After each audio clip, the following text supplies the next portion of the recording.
नमस्ते दोस्तों, स्वागत है आपका हिंदी नॉवल स्टोरी एक्सप्लेनर में, जहां हर कहानी एक नई दुनिया का दरवाज़ा खोलती है। यहां आपको सिस्टम, रोमांस और मैजिक जैसी अलग अलग तरह की कहानियां मिलेंगी जो आपको एक जादुई और रोमांचक सफ़र पर ले जाएंगी। तो आइए इस अद्भुत सफ़र में आगे बढ़ते हैं। स्टोरी पसंद आई तो लाइक और शेयर करना न भूलें। हमारे टेलीग्राम चैनल को ज्वाइन करने से आपको नई स्टोरीज और अपडेट्स मिलते रहेंगे। ज्वाइन करने के लिए लिंक पर क्लिक करें। अध्याय 592। पूर्वी सकुरा देश ऑस्ट्रेलिया को निशाना बना रहा है। अगले दिन मिस्टर जियांग और मेई जिफू अयान सक्सेना के पास आए। मिस्टर जियांग, मिस्टर मी जिफू, आपका स्वागत है, अयान सक्सेना ने मुस्कुराते हुए कहा। वह श्री जियांग और मैगफू को अध्ययन कक्ष में ले गए और पहली नज़र में ही मैगफू अध्ययन कक्ष में लटकी एक पेंटिंग की ओर आकर्षित हो गई। इसमें डूब जाने के बाद मैगी को होश में आने में कुछ समय लगा। मिस्टर सक्सेना, आपकी कलात्मक उपलब्धियां सचमुच शिखर पर पहुंच गई हैं, मैगॉफ ने प्रशंसा की। धन्यवाद मिस्टर मेवजी, कृपया बैठ जाइए, अयान सक्सेना मुस्कुराए। मिस्टर सक्सेना, आपने मुझे यहाँ क्यों बुलाया? मैगॉफ बैठ गया और पूछा। अयान सक्सेना, श्री मेजिफू, मैं यही करने जा रहा हूँ। मेरी योजना हथियारों का एक बैच खरीदने की है, जिसमें 10 टाइप 052 विध्वंसक, 20 टाइप 054 फ्रिगेट और 100 टाइप 00 लड़ाकू विमान शामिल हैं। अयान सक्सेना की बात खत्म होने से पहले ही मैगफू की भौहें तन गईं। यानहुआंग द्वीप कोई बड़ा या छोटा नहीं है, तो अयान सक्सेना इतने सारे अत्याधुनिक उपकरण खरीदकर क्या करने जा रहा है?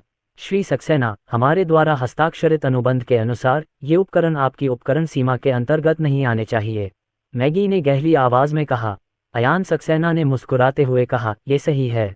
इसलिए मैंने जो लड़ाकू विमान खरीदे हैं उन्हें चीन और यानहुआन क्षेत्र की सीमा पर रखा जाएगा और युद्धपोत आमतौर पर यानहुआन क्षेत्र के जल क्षेत्र में प्रवेश नहीं करेंगे। सारी नौसेना का रखरखाव चीन में किया जाता है। जियांग लाओदाओ, श्री मेजिफू, आपको ये भी पता होना चाहिए कि ये उपकरण निश्चित रूप से आपके भालुओं के देश के लिए नहीं हैं। मैगॉफ ने विचार किया, इससे उनके द्वारा हस्ताक्षरित अनुबंध का उल्लंघन नहीं होता। इन उपकरणों द्वारा उन्हें निशाना बनाए जाने की संभावना भी कम है। अगर अयान सक्सेना भालू देश को निशाना बनाना चाहता है तो उसकी पहली पसंद निश्चित रूप से रोबोट तेंदुआ होगा। 50,000 रोबोट तेंदुए कई मिलियन की सेना को हरा सकते हैं और उनकी सुदूर पूर्व की सेना बिल्कुल भी विरोध करने में सक्षम नहीं होगी। अयान सक्सेना ने कहा, मिस्टर मीजीफू, मुझे आपको बताना है कि मैं इन चीज़ों का इस्तेमाल संयुक्त राज्य अमेरिका को डराने के लिए करता हूँ। मैं अमेरिकी बेड़े को यानहुआंग द्वीप में अपनी शक्ति दिखाने से रोकना चाहता हूँ। मैगॉफ ने एक क्षण सोचा और कहा, मिस्टर सक्सेना, आपके पास 10 से अधिक ड्रैगन फैंग बी प्रकार की पनडुब्बियां हैं। अमेरिकी बेड़े ने आने का साहस किया है। क्या इन्हें पुनः सुसज्जित करने का कोई मतलब है? अयान सक्सेना ने कहा, सामान्य परिस्थितियों में हम निश्चित रूप से आएंगे, लेकिन अगर विशेष परिस्थितियां हैं, जैसे कि पूर्वी सकुरा देश की जैविक सेना का आक्रमण, तो हम निश्चित रूप से आएंगे, है ना? पनडुब्बियां अच्छी हैं, लेकिन वे थोड़ी धीमी हैं। यदि कोई आपात स्थिति उत्पन्न होती है तो पनडुब्बी समय पर नहीं पहुंच पाएगी। मैगॉफ ने विचार किया। अयान सक्सेना ने हंसते हुए कहा, मैंने अपना वादा बिल्कुल नहीं तोड़ा। मैं तुम्हें नहीं बता सकता था, लेकिन मैंने सोचा कि किसी भी गलतफहमी से बचने के लिए मुझे तुम्हें बता देना चाहिए। मेई जिफू ने अयान सक्सेना की ओर देखा। अगर वह मना कर देता तो शायद अयान सक्सेना उसे खरीद लेता। उनके बीच खराब रिश्ता होना अच्छा नहीं होगा। मेई जिफू ने कहा, श्री सक्सेना, आप इसे खरीद सकते हैं, लेकिन आपके युद्धपोत और विमान यानहुआंग द्वीप में लंबे समय तक नहीं रह सकते। यानहुआंग क्षेत्र में लंबे समय तक बड़े पैमाने पर रहना तो दूर की बात है। कैसे? अयान सक्सेना ने सिर हिलाया। कोई बात नहीं मैगॉफ, पूर्वी जापान रासायनिक हथियारों पर शोध कर रहा है और यह बहुत संभव है कि यह चीन को निशाना बनाए। क्या आप कार्रवाई नहीं कर रहे हैं? श्री जियांग ने चाय की चुस्की ली और कहा, मुझे लगता है कि यदि पूर्वी सकुरा देश कोई कदम उठाता है तो इसका असर आपके माओ भालुओं के देश पर पड़ सकता है। हमारे देश में लाखों रोबोट तेंदुए हैं। अगर वे हमला करके जमीन के एक टुकड़े पर कब्जा कर लेते हैं तो वे आपकी जगह पर कब्जा क्यों नहीं कर लेते? मैगॉफ का चेहरा थोड़ा बदल गया। अयान सक्सेना ने कहा, यह वास्तव में संभव है। मेजर ने कहा, यदि वे सिर्फ जमीन पर कब्जा कर रहे हैं, सुदूर पूर्व में पर्यावरण खराब है, तो वे ऑस्ट्रेलिया पर कब्जा क्यों नहीं कर लेते? अयान सक्सेना एक पल के लिए स्तब्ध रह गया। उसने ध्यान से सोचा, ये संभव है। यदि मैं पूर्वी सकुरा साम्राज्य का मुखिया होता तो मैं दक्षिण में जाकर ऑस्ट्रेलिया पर आक्रमण करता और उस पर कब्जा कर लेता। कठोर हड्डियों को चबाना आपके दांतों के लिए अच्छा नहीं है। जियांग लाओ ने विचारपूर्वक कहा, यह बहुत संभव है। यदि वे ऑस्ट्रेलिया पर हमला करते हैं तो हम इससे दूर रह सकते हैं और संयुक्त राज्य अमेरिका निश्चित रूप से उनकी मदद करेगा। हिगाशिनागाकू में दबाव बहुत कम होगा। मैगॉफ ने राहत की सांस ली। वास्तव में उनके लिए ऑस्ट्रेलिया को चुनना सबसे अच्छा विकल्प है। अगर वे आपको या हमें चुनते हैं तो वे मशरूम खा सकते हैं। ऑस्ट्रेलिया में उनके खाने के लिए मशरूम नहीं है। मैगॉफ की मृत्यु को ज्यादा समय नहीं हुआ। जियांग लाओदाओ, अर्जुन सक्सेना, यदि पूर्वी सकुरा साम्राज्य पहले ऑस्ट्रेलिया पर हमला करता है तो आपकी योजना क्या है? आपके पास वहां 30,000 यांत्रिक पैंथर हैं। अयान सक्सेना ने हल्के से मुस्कुराते हुए कहा, अगर वे ऐसा करते हैं तो पहले उन्हें अपनी योग्यता दिखानी चाहिए। ऑस्ट्रेलिया की जमीन अच्छी है लेकिन वहां के लोग उतने अच्छे नहीं हैं। जियांग लाओ ने गंभीरता से कहा, अर्जुन सक्सेना, क्या तोसाकुरा ऑस्ट्रेलिया पर हमला करने की प्रक्रिया में अपना विस्तार करेगा, विशेष रूप से उनकी जैव सेना? अयान सक्सेना ने मंद मंद मुस्कुराते हुए कहा, अगर वे अपनी जैविक सेना के साथ हम पर हमला करते हैं तो वे मौत को दावत दे रहे होंगे। बूढ़े जियांग का दिल द्रवित हो गया। अर्जुन सक्सेना, क्या तुम्हें यकीन है? अयान सक्सेना ने सिर हिलाया, लगभग वही। गोलियों को कुछ देर तक चलने दो, पहले उन्हें अपने नुकीले दांत दिखाने दो, पहले पूरी दुनिया को उनके असली चेहरे देखने दो। श्री जियांग ने सिर हिलाया। अर्जुन सक्सेना, हमें विश्वास है कि आप अपना काम अच्छी तरह से करेंगे। मुझे आशा है कि वे हमारी योजना का पालन करेंगे। अयान सक्सेना ने हंसते हुए कहा, 1 महीने में हम उत्तर पश्चिमी रेगिस्तान में एक और अधिक शक्तिशाली मशरूम बम का परीक्षण विस्फोट कर सकते हैं। श्री जियांग मुस्कुराए, वह एक अच्छा विचार है। जियांग लाओ ने खड़े होकर कहा, अर्जुन सक्सेना, खरीद अनुबंध की घोषणा जल्द ही की जाएगी। हल्के बख्तरबंद कार्मिक वाहक को भेज दिया जाएगा और 10 लड़ाकू विमान भी पूर्वोत्तर में जाएंगे। अयान सक्सेना ने कहा, हमें सीमावर्ती हवाई अड्डों के निर्माण में तेजी लाने की जरूरत है। जिन हवाई अड्डों पर अभी पार्किंग की जा सकती है वे यानहुआंगलिंग से अभी भी थोड़े दूर हैं। श्री जियांग ने सिर हिलाया। वह भी जल्द ही चले गए। अयान सक्सेना भूमिगत प्रयोगशाला में चला गया। उन्होंने सावधानीपूर्वक आनुवंशिक दवा तैयार की। यह आनुवंशिक दवा उत्परिवर्ती जीवों के लिए नहीं थी बल्कि मनुष्यों के जीवनकाल को बढ़ाने के लिए थी। सुबह 9 बजे से दोपहर 4 बजे तक काम करने के बाद अयान सक्सेना ने आखिरकार इसे पूरा कर लिया। फिलहाल केवल 4 का ही उत्पादन किया गया है। यह उनके माता पिता और रोशनी मेहरा के माता पिता के लिए है। वे बड़े हैं इसलिए उनके लिए इसे पहले इस्तेमाल करना बेहतर है।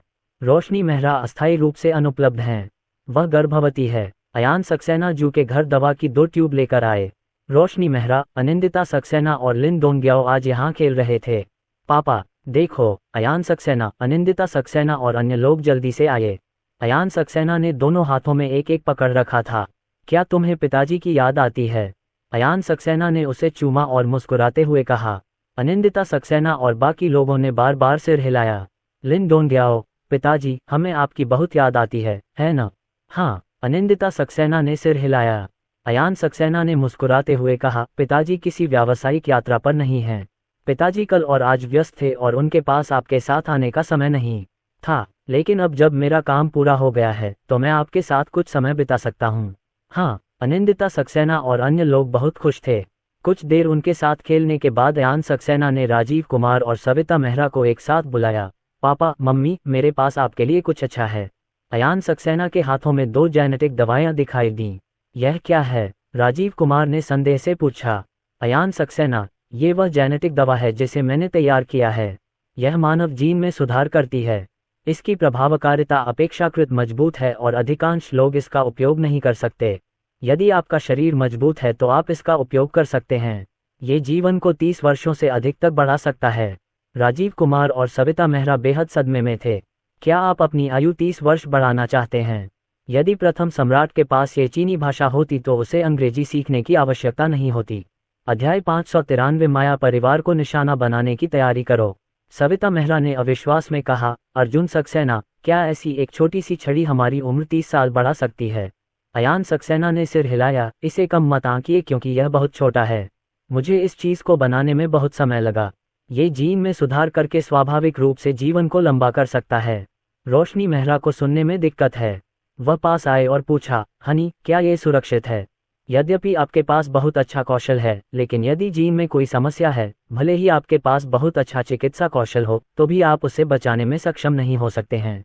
राजीव कुमार, मिंग्याओ, आप बहुत चिंतित हैं। अगर यह सुरक्षित नहीं है तो अयान सक्सेना इसे क्यों निकालेगा? अर्जुन सक्सेना, क्या इसे इस्तेमाल करने के बाद हम हल्के हो जाएंगे? अयान सक्सेना ने अपना सिर हिलाया। नहीं, इसके इस्तेमाल के बाद भी आपकी उम्र धीरे धीरे बढ़ेगी, लेकिन उम्र बढ़ने की गति बहुत धीमी होगी। जब आप 60 साल के हो जाएंगे तो आप अभी से ज्यादा बूढ़े नहीं दिखेंगे। इस बिंदु पर अयान सक्सेना ने रोशनी मेहरा को देखा और कहा, हनी, चिंता मत करो। जैसा कि पिताजी ने कहा, मैं इसे बाहर नहीं निकालूंगा अगर यह सुरक्षित नहीं है। रोशनी मेहरा ने सिर हिलाया।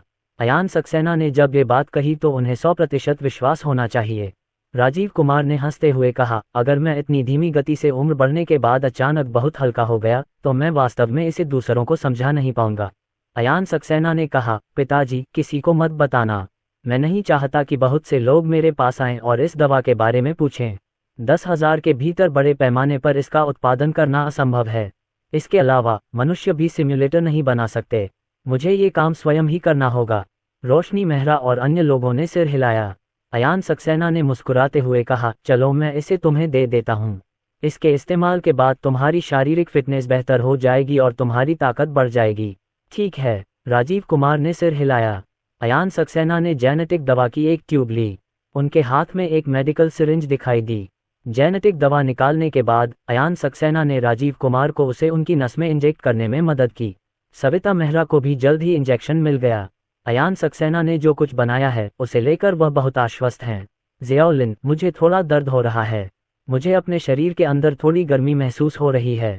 राजीव कुमार ने कहा, अयान सक्सेना, उपयोग के बाद यह एक सामान्य घटना है। 3 दिनों के भीतर बुखार और दस्त शरीर की सामान्य प्रतिक्रियाएं हैं। इस दौरान अपने शरीर की ऊर्जा की पूर्ति पर ध्यान दें और जब भूख लगे तब खाएं। राजीव कुमार और अन्य लोगों ने सिर हिलाकर सहमति जताई। अयान सक्सेना मुस्कुराया और बोला, पिताजी, आप लोग आराम करें। मैं रात का खाना बनाऊंगा। मैं आप लोगों के लिए कुछ औषधीय भोजन बनाऊंगा जिससे आपकी ऊर्जा पुनः बहाल हो जाएगी। अगले दिन उत्तर में कहीं एक सैन्य बंदरगाह पर एक विशाल नागरिक रोल ऑफ जहाज बंदरगाह में दाखिल हुआ और कई हल्के बख्तरबंद वाहन व्यवस्थित तरीके से जहाज में दाखिल हुए। इन हल्के बख्तरबंद वाहनों को कहाँ ले जाया जाएगा? मुझे लगता है ये यानहुआंगलिंग है। अरे, क्या ये लैंड शील्ड 3000 है? ये वास्तव में 3000 की भूमि ढाल है। यह आग की चीज वास्तव में कुछ खास है। कुछ लोग इस बात पर चर्चा कर रहे थे कि वे नौसैनिक बंदरगाह कैसे देख सकते हैं। ये खबर जल्द ही इंटरनेट पर फैल गई। अधिकारी ने समय पर सैन्य खरीद की खबर भी घोषित की। अयान सक्सेना ने 10,052 जहाज, 20,054 जहाज और 100,050 लड़ाकू जेट खरीदे। ये उपकरण अयान सक्सेना को बैचों में वितरित किए जाएंगे। 10 टाइप 052, 20 टाइप 054, 100 टाइप 054, 10 हत्याएं। इतने सारे शक्तिशाली हथियारों के साथ वे एक छोटे या मध्यम आकार के देश को नष्ट कर सकते हैं, है ना? ऊपर, ये छोटे और मध्यम आकार के देशों से निपटने के लिए नहीं है। मास्टर अर्जुन, क्या आपको छोटे और मध्यम आकार के देशों से निपटने के लिए इन चीजों की आवश्यकता है? पनडुब्बी छोटे और मध्यम आकार के देशों के युद्धपोतों को नष्ट करने के लिए आती है और फिर पनडुब्बी पर यांत्रिक तेंदुआ देश को नष्ट करने के लिए तैनात किया जाता है। ये स्पष्ट रूप से संयुक्त राज्य अमेरिका को डराने के लिए हैं। अनगिनत नेटिजन्स इस पर ऑनलाइन चर्चा कर रहे हैं। संयुक्त राज्य अमेरिका के राष्ट्रपति को जल्द ही यह खबर मिल गई। क्या हमारे पास कोई युद्धपोत है? अमेरिकी राष्ट्रपति ने पूछा। चीफ ऑफ स्टाफ मैंडेल ने कहा, वहाँ कई युद्धपोत हैं जो लगभग 600 समुद्री मील दूर हैं। उनके पास एक ड्रैगन टूथ पनडुब्बी है। अमेरिकी राष्ट्रपति ने भौहें सिकोड़ते हुए कहा, उन्हें दूर रखें। अयान सक्सेना को बता दें कि हमारा यानहुआंग नेता को निशाना बनाने का कोई इरादा नहीं है। कमांडर इन चीफ, हम खुले समुद्र में हैं, मुझे पता है, लेकिन अयान सक्सेना एक पागल है। हम चीन से इतनी दूर सुरक्षित हैं, लेकिन यानहुआंग क्षेत्र से दूर रहना बेहतर है। मैंडेल ने सिर हिलाया। ये सच है। चीन निश्चित रूप से उन्हें निशाना नहीं बनाएगा क्योंकि वे बहुत दूर हैं, लेकिन अयान सक्सेना के बारे में यह निश्चित नहीं है। अगर अयान सक्सेना उन्हें नापसंद करता है और उन पर हमला करता है, तो क्या वे अयान सक्सेना से लड़ने के लिए एक बेड़ा भेजेंगे? अयान सक्सेना के पास 10 से अधिक ड्रैगन टूथ बी टाइप पनडुब्बियां हैं, साथ ही मौजूदा लड़ाकू जेट और युद्धपोत भी हैं, इसलिए उन्हें इसकी बड़ी कीमत चुकानी पड़ेगी। ये बहुत मजेदार होगा यदि विमानवाहक पोत को अयान सक्सेना द्वारा डुबो दिया जाए। आदेश शीघ्र ही आ गया। यानहुआंग द्वीप के करीब स्थित अमेरिकी बेड़ा पीछे हट गया। हालांकि इसमें केवल 100 से 200 नाविक ही पीछे हटे, लेकिन यह एक रवैया है। इन परिस्थितियों में अयान सक्सेना का उन पर दोबारा हमला करना अनुचित होगा। देखते ही देखते आधा महीना बीत गया। 1000 हल्के बख्तरबंद वाहन पहले ही यानहुआंग क्षेत्र में पहुंच चुके थे और उन्हें यानहुआंग क्षेत्र के विभिन्न ठिकानों पर तैनात किया गया था। यदि यानहुआंग क्षेत्र में कहीं भी कोई समस्या होती है, तो हल्का बख्तरबंद वाहन यांत्रिक तेंदुए के साथ सबसे तेज गति से वहां पहुंच सकता है। अयान सक्सेना ने कुल 200 लैंडशील्ड 3000 खरीदे, जिनका उपयोग हवाई रक्षा के लिए किया जा सकता है और अधिकतम मैक 4 मिसाइलों को रोकने के लिए इस्तेमाल किया जा सकता है। साथ ही इस चीज़ का इस्तेमाल लक्ष्य पर हमला करने के लिए भी किया जा सकता है, लेकिन जब इसे छोड़ा जाता है तो बनकरों को हटाना पड़ता है। जब यानहुआन के नेता अयान सक्सेना के पास हजारों यांत्रिक तेंदुए हों तो ऐसा करने की कोई आवश्यकता नहीं है। यांत्रिक तेंदुए सभी दुश्मनों को टुकड़े टुकड़े कर सकते हैं। सिमरन, यानहुआन क्षेत्र की स्थिति का आकलन करो। अयान सक्सेना यू। सिमरन, मास्टर, यानहुआन नेता स्थिर है। आपने जिन लोगों का साक्षात्कार लिया है उनकी अधिकांश संपत्तियां आपको हस्तांतरित कर दी गई हैं। जिन संपत्तियों का वादा किया गया था लेकिन अभी तक हस्तांतरित नहीं हुई हैं, उनमें से केवल 30% ही बची हैं। कई बुनियादी ढांचा परियोजनाओं की तैयारी शुरू हो गई है। आवास की कीमतों में 13% की वृद्धि हुई है और लोगों का प्रतिरोध कम हो गया है। अयान सक्सेना ने सिर हिलाया। भालू देश के लोगों में प्रतिरोध अवश्य होगा, जो कि सामान्य है, लेकिन जब उन्हें लाभ दिखेगा तो उनका प्रतिरोध धीरे धीरे कम हो जाएगा। विभिन्न बुनियादी ढांचा परियोजनाओं के शुरू होने से आवास की कीमतें बढ़ेंगी और रोजगार के अवसर भी बढ़ेंगे, इसलिए लाभ बहुत बड़ा है। सिमरन, प्रचार तो होना ही चाहिए। अयान सक्सेना यू। सिमरन, मास्टर, चिंता मत करो, मैं हमेशा से जनमत का मार्गदर्शन करती रही हूँ। अयान सक्सेना ने सिर हिलाया। उन्होंने कई बुरी ताकतों पर नकेल कसी है और उन्हें खत्म कर दिया है, और बाकी बची हुई ताकतें अब परेशानी खड़ी करने की हिम्मत नहीं कर सकती हैं। यानहुआन क्षेत्र में सार्वजनिक सुरक्षा अब बहुत बेहतर होनी चाहिए और लोग निश्चित रूप से इसे महसूस कर सकते हैं। जनता को सक्रिय रूप से समर्थन देने के लिए मार्गदर्शन करने से उनकी समर्थन दर में वृद्धि होगी। अब माया परिवार को निशाना बनाने का समय आ गया है। अयान सक्सेना मन ही मन बुदबुदाया। अधिकांश हथियार पहले से ही मौजूद हैं। खरीदा गया विध्वंसक अभी रखरखाव के अधीन नहीं है, लेकिन आप चाहें तो इसका उपयोग कर सकते हैं। यानहुआन क्षेत्र अब अधिक स्थिर है। सिस्टम, ध्यान कौशल को बढ़ाने के लिए सभी वृद्धि बिंदुओं का उपयोग करें। अयान सक्सेना ने इस बारे में सोचा। उसके पास 200 अतिरिक्त वृद्धि अंक हैं। हाँ मास्टर। जैसे ही सिस्टम ने बात की, अयान सक्सेना के शरीर में शक्तिशाली ऊर्जा प्रवाहित हुई। सुदृढ़ीकरण की प्रक्रिया लगभग आधे घंटे में पूरी हो गई। बहुत मजबूत। अयान सक्सेना मन ही मन बुदबुदाया। यदि किसी साधारण व्यक्ति की मानसिक शक्ति 1 है तो उसकी मानसिक शक्ति मूलतः 200 से अधिक थी, परंतु अब 300 से अधिक हो गई है। उसकी मानसिक शक्ति 400 मीटर से अधिक त्रिज्या के क्षेत्र को कवर कर सकती है। यदि इसे एक दिशा में निर्देशित किया जाए तो ये 600 से 700 मीटर तक पहुंच सकती है। अपनी मानसिक शक्ति के कवरेज क्षेत्र के भीतर वह एक ही समय में कई साधारण लोगों को सम्मोहित कर सकता है, और वह स्वतंत्र रूप से घूमने के लिए उड़ने वाले आंकड़ों को भी नियंत्रित कर सकता है। पापा, लिन डोंग्याओ ने अध्ययन कक्ष का दरवाजा धक्का देकर खोला। उसने अपना छोटा सा सिर अंदर किया और कहा, मुझे बहुत अजीब लग रहा है। अयान सक्सेना के ध्यान कौशल में सुधार हुआ और उनकी ध्यान प्रतिभा में भी सुधार हुआ। अध्याय 594। अयान सक्सेना ऊंटों के देश जाता है।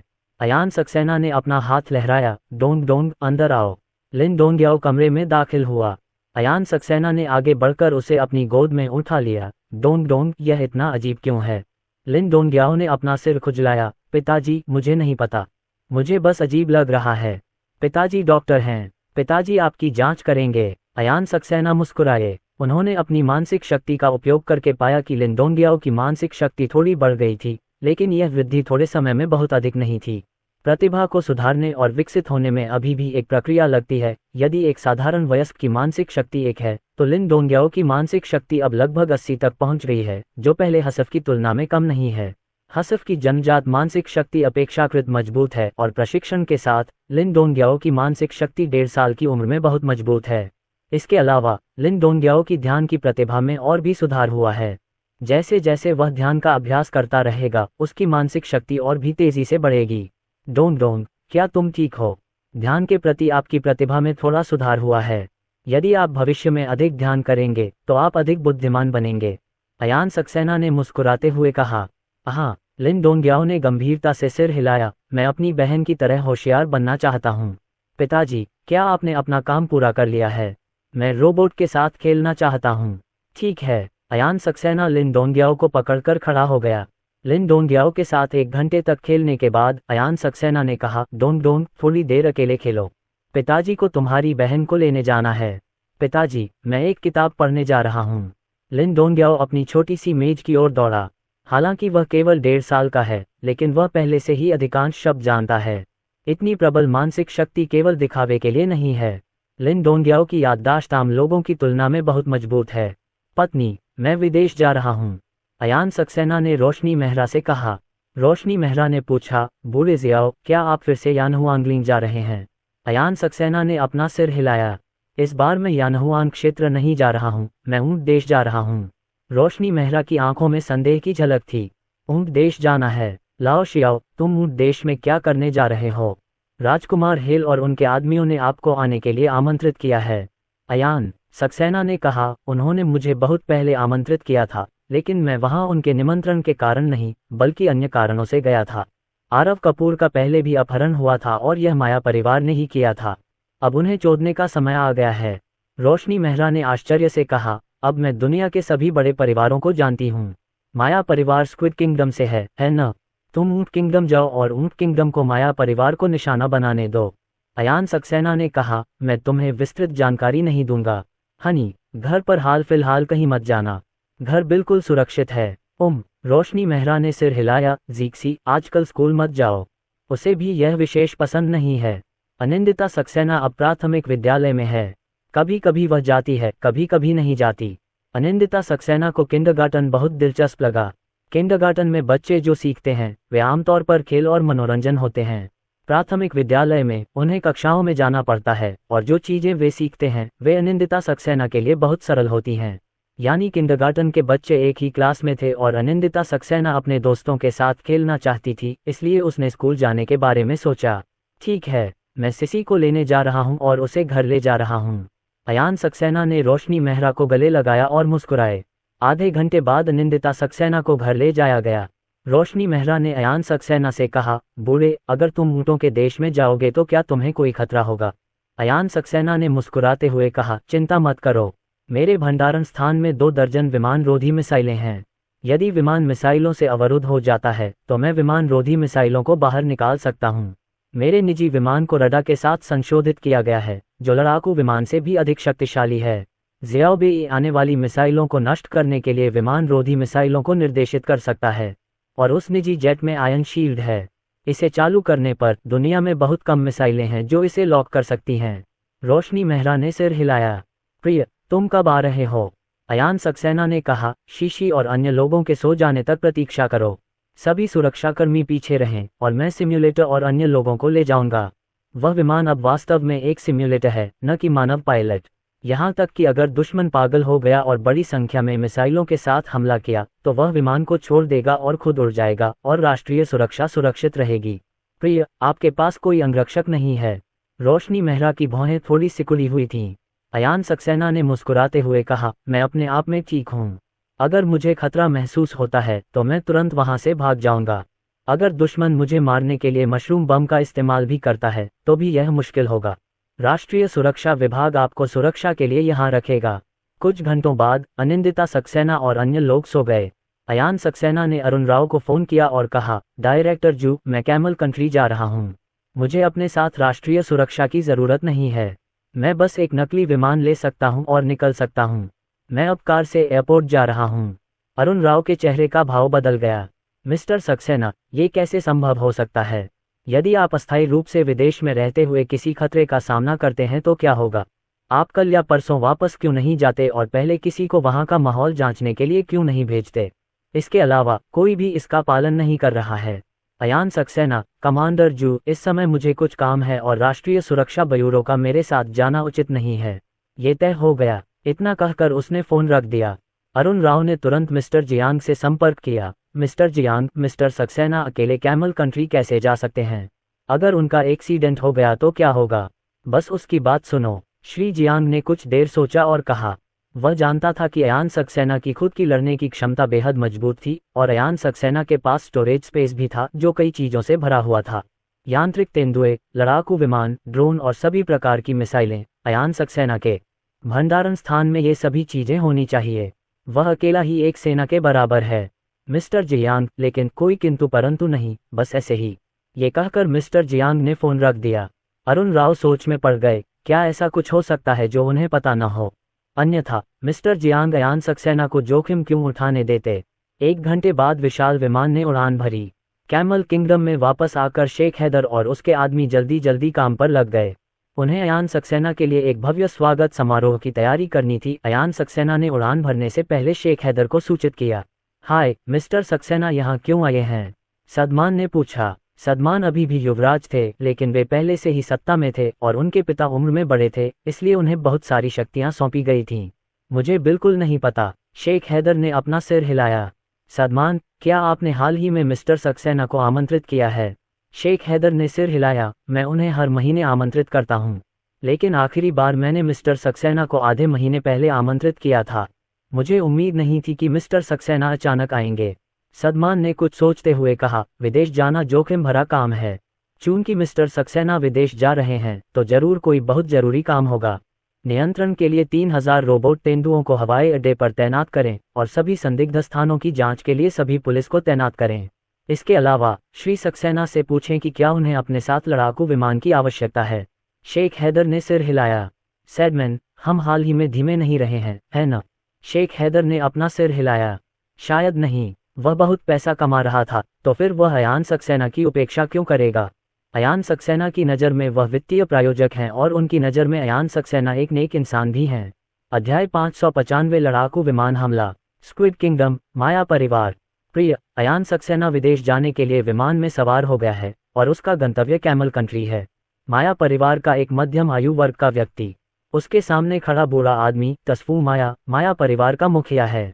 माया परिवार सतह पर केवल 100 से 200 बिलियन अमेरिकी डॉलर की संपत्ति को नियंत्रित करता है, लेकिन गुप्त रूप से विभिन्न तरीकों से 1 ट्रिलियन अमेरिकी डॉलर की संपत्ति को नियंत्रित करता है और दुनिया में इसका मजबूत प्रभाव है। तस्फो ने भौहें सिकुड़कर पूछा, उन देश में आए हो? कैमल कंट्री और उनके बीच संबंध बहुत अच्छे नहीं हैं, और कैमल कंट्री और उनके बीच निकटतम दूरी 200 किलोमीटर से भी कम है। अयान सक्सेना कैमल कंट्री में क्या करना चाहता है? हाँ दोस्त, मार्ग से पता चलता है कि हम रियासती कैमल कंट्री की ओर जा रहे हैं। मध्यम आयु वर्ग का आदमी। टेस्फोर्ड, कैमल कंट्री में कितने यांत्रिक तेंदुए हैं? मध्यम आयु वर्ग के व्यक्ति ने कहा, उन्होंने 50,000 यांत्रिक तेंदुए खरीदे हैं और अब तक उन्हें 30,000 मिल चुके हैं। इसके अलावा मिस्र को भी 30,000 यांत्रिक तेंदुए मिले हैं। ये सभी पहली पीढ़ी के यांत्रिक तेंदुए हैं। उनमें से 30,000 मोटे तौर पर 3 लाख सशस्त्र बलों की युद्ध शक्ति के बराबर हैं। तस्फो की भौहें सिकुड़ गईं। भले ही पूरे स्क्विड राष्ट्र को प्रशिक्षण नहीं मिला है, लेकिन उनकी सेना में 100,000 से भी कम सैनिक हैं। अगर लड़ाई छिड़ जाती है तो अनुमान है कि उनमें से 100,000 सैनिक 30,000 यांत्रिक तेंदुओं को नहीं हरा पाएंगे। उनका लाभ वायुसेना में निहित है। वायुसेना का यांत्रिक तेंदुओं पर बहुत कम प्रभाव है। यदि यांत्रिक तेंदुए बिखर जाएं, तो क्या वे 30,000 मिसाइलों से उन 30,000 यांत्रिक तेंदुओं को नष्ट कर सकते हैं? और एक मिसाइल एक यांत्रिक तेंदुए को नष्ट करने में सक्षम नहीं हो सकती। उनके पास बहुत सारी मिसाइलें हैं और वे उनका प्रक्षेप पथ नहीं बदल सकते। यांत्रिक तेंदुआ कोई निश्चित लक्ष्य नहीं है। प्रिय, हमें इसे मार गिराने के लिए गुप्त लड़ाकू विमान भेजने होंगे। ये जीवन में एक बार आने वाला मौका है। मध्यम आयु वर्ग का आदमी। उनके परिवार का सेना में बहुत प्रभाव है और अयान सक्सेना स्क्विड किंगडम में अन्य परिवारों के हितों को प्रभावित करता है। अयान सक्सेना को मारने के लिए स्टील्थ फाइटर्स भेजने में कोई समस्या नहीं है। अयान सक्सेना के साथ कितने लोग हैं? टेस्फोर्ड ने पूछा। मध्यम आयु वर्ग के व्यक्ति ने कहा, वह अकेले हैं। इस बार जब वह विदेश गए तो उनकी सुरक्षा के लिए उनके पास चीनी सुरक्षाकर्मी नहीं थे। उनके विमान में बहुत सारे नकली विमान और निजी अंगरक्षक होंगे। तस्फो की आंखें चमक उठीं। वहाँ कोई राष्ट्रीय सुरक्षा नहीं है और केवल अयान सक्सेना है, इसलिए उसे मारने से बहुत कम अतिरिक्त प्रभाव पड़ेगा। नहीं, तस्फो को अचानक कुछ याद आया। प्रिय, क्या हुआ? तस्फो ने गंभीरता से कहा, उसे मौत का डर होना चाहिए। अगर ऐसा नहीं है तो वह अकेले हवाई जहाज से यहाँ क्यों आया? चीन इस बार राष्ट्रीय सुरक्षा संरक्षण से क्यों नहीं डरता? मध्यम आयु वाले व्यक्ति का चेहरा थोड़ा बदल गया। आपका मतलब है कि अयान सक्सेना कुछ बड़ी योजना बना रहा है और इस बड़े कदम में चीन को शामिल करना सुविधाजनक नहीं है। क्या वह हमें निशाना बना रहा है? टेस्फोर्ड, निश्चित रूप से एक बड़ा कदम उठाया जाएगा, लेकिन मुझे यकीन नहीं है कि यह हमारे खिलाफ है या नहीं। कैमल कंट्री में रेड मून ऑर्गेनाइजेशन भी अयान सक्सेना का दुश्मन है और रेड मून संगठन अभी तक पूरी तरह से साफ नहीं हुआ है। मध्यम आयु वर्ग के व्यक्ति ने गंभीरता से कहा, चाहे कुछ भी हो, हम उसके विमान को उतरने से पहले ही नष्ट कर देंगे और उसकी योजना विफल नहीं होगी। तस्फो ने भौहें सिकोड़ते हुए कहा, क्या इसे मार गिराया जा सकता है? वह पहले भी यानहुआन क्षेत्र में गया था और पराजित नहीं हुआ था। उस समय ब्लैक बियर गैंग ने उनके विमान को मार गिराया था। प्रिय, ये संभव होना चाहिए। हमारे विशेषज्ञों ने विश्लेषण किया कि यह एक बल्क क्षेत्र उपकरण होना चाहिए। विमान इतना ही बड़ा है और इसमें केवल इतनी ही बिजली आपूर्ति है। बल्क क्षेत्र उपकरण केवल रॉकेट हमलों का ही प्रतिरोध कर सकता है। ये निश्चित रूप से मिसाइल हमले को नहीं रोक पाएगा। मध्यम आयु वर्ग के लोग। तस्फो ने हल्का सा सिर हिलाया। आप इसे गुप्त रूप से व्यवस्थित करते हैं। अगर कुछ गलत हुआ तो आप जानते हैं कि क्या होगा। अधेड़ उम्र के व्यक्ति ने सिर हिलाया और कहा, प्रिय, यदि तुम असफल हो जाओगी तो मैं जिम्मेदारी उठाऊंगा और पूरे परिवार पर कभी कोई मुसीबत नहीं लाऊंगा। तस्फो ने हल्का सा सिर हिलाया। सतह पर तो अब उसे इस मामले की कोई परवाह नहीं है, लेकिन वास्तविकता यह है कि महत्वपूर्ण मामलों में अभी भी उनसे परामर्श करना आवश्यक है। विमान में अयान सक्सेना ईमेल पढ़ रहे थे। वह चिंतित नहीं था। अपनी मौजूदा ताकत के साथ वह खतरे को लेकर बहुत मजबूत है। इसके अलावा इस विमान के रडार डिटेक्शन उपकरण बेहद शक्तिशाली हैं और उड़ान सुरक्षा सुनिश्चित करने के लिए आकाश में उपग्रह भी होंगे। विमान 13,000 मीटर की ऊंचाई पर उड़ रहा था और यदि मिसाइल को सीधे नीचे से भी प्रक्षेपित किया जाता तो भी उसे ऊपर आने में कुछ समय लगता। ये समय उसके भागने के लिए पर्याप्त से अधिक है।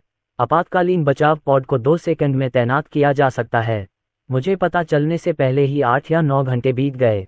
अरे दोस्तों, हमारा विमान ओमान की खाड़ी के ऊपर से गुजर रहा है। सिमरन ने अयान सक्सेना को याद दिलाया। अयान सक्सेना ने आंखें सिकोड़ते हुए कहा, अगर हमला होने वाला था तो सबसे संभावित स्थान ओमान की खाड़ी होगी। लगभग 10 मिनट बीत गए। सैन्य। स्क्विड नेशन के 4 स्टेल्थ लड़ाकू विमानों ने हमसे 350 मील दूर एक अमेरिकी वायुसेना बेस से उड़ान भरी। वे हमारी ओर उड़े। सिमरन ने एक बार फिर अयान सक्सेना को तत्काल याद दिलाया। 35 मील की दूरी पर यह जल्द ही गोली की रेंज में होगा। अयान सक्सेना ने शांतिपूर्वक कहा, क्या ऐसी कोई मिसाइलें हैं जिन्हें निकटवर्ती अमेरिकी ठिकानों या अमेरिकी लड़ाकू विमानों और युद्धपोतों पर नियंत्रित किया जा सके?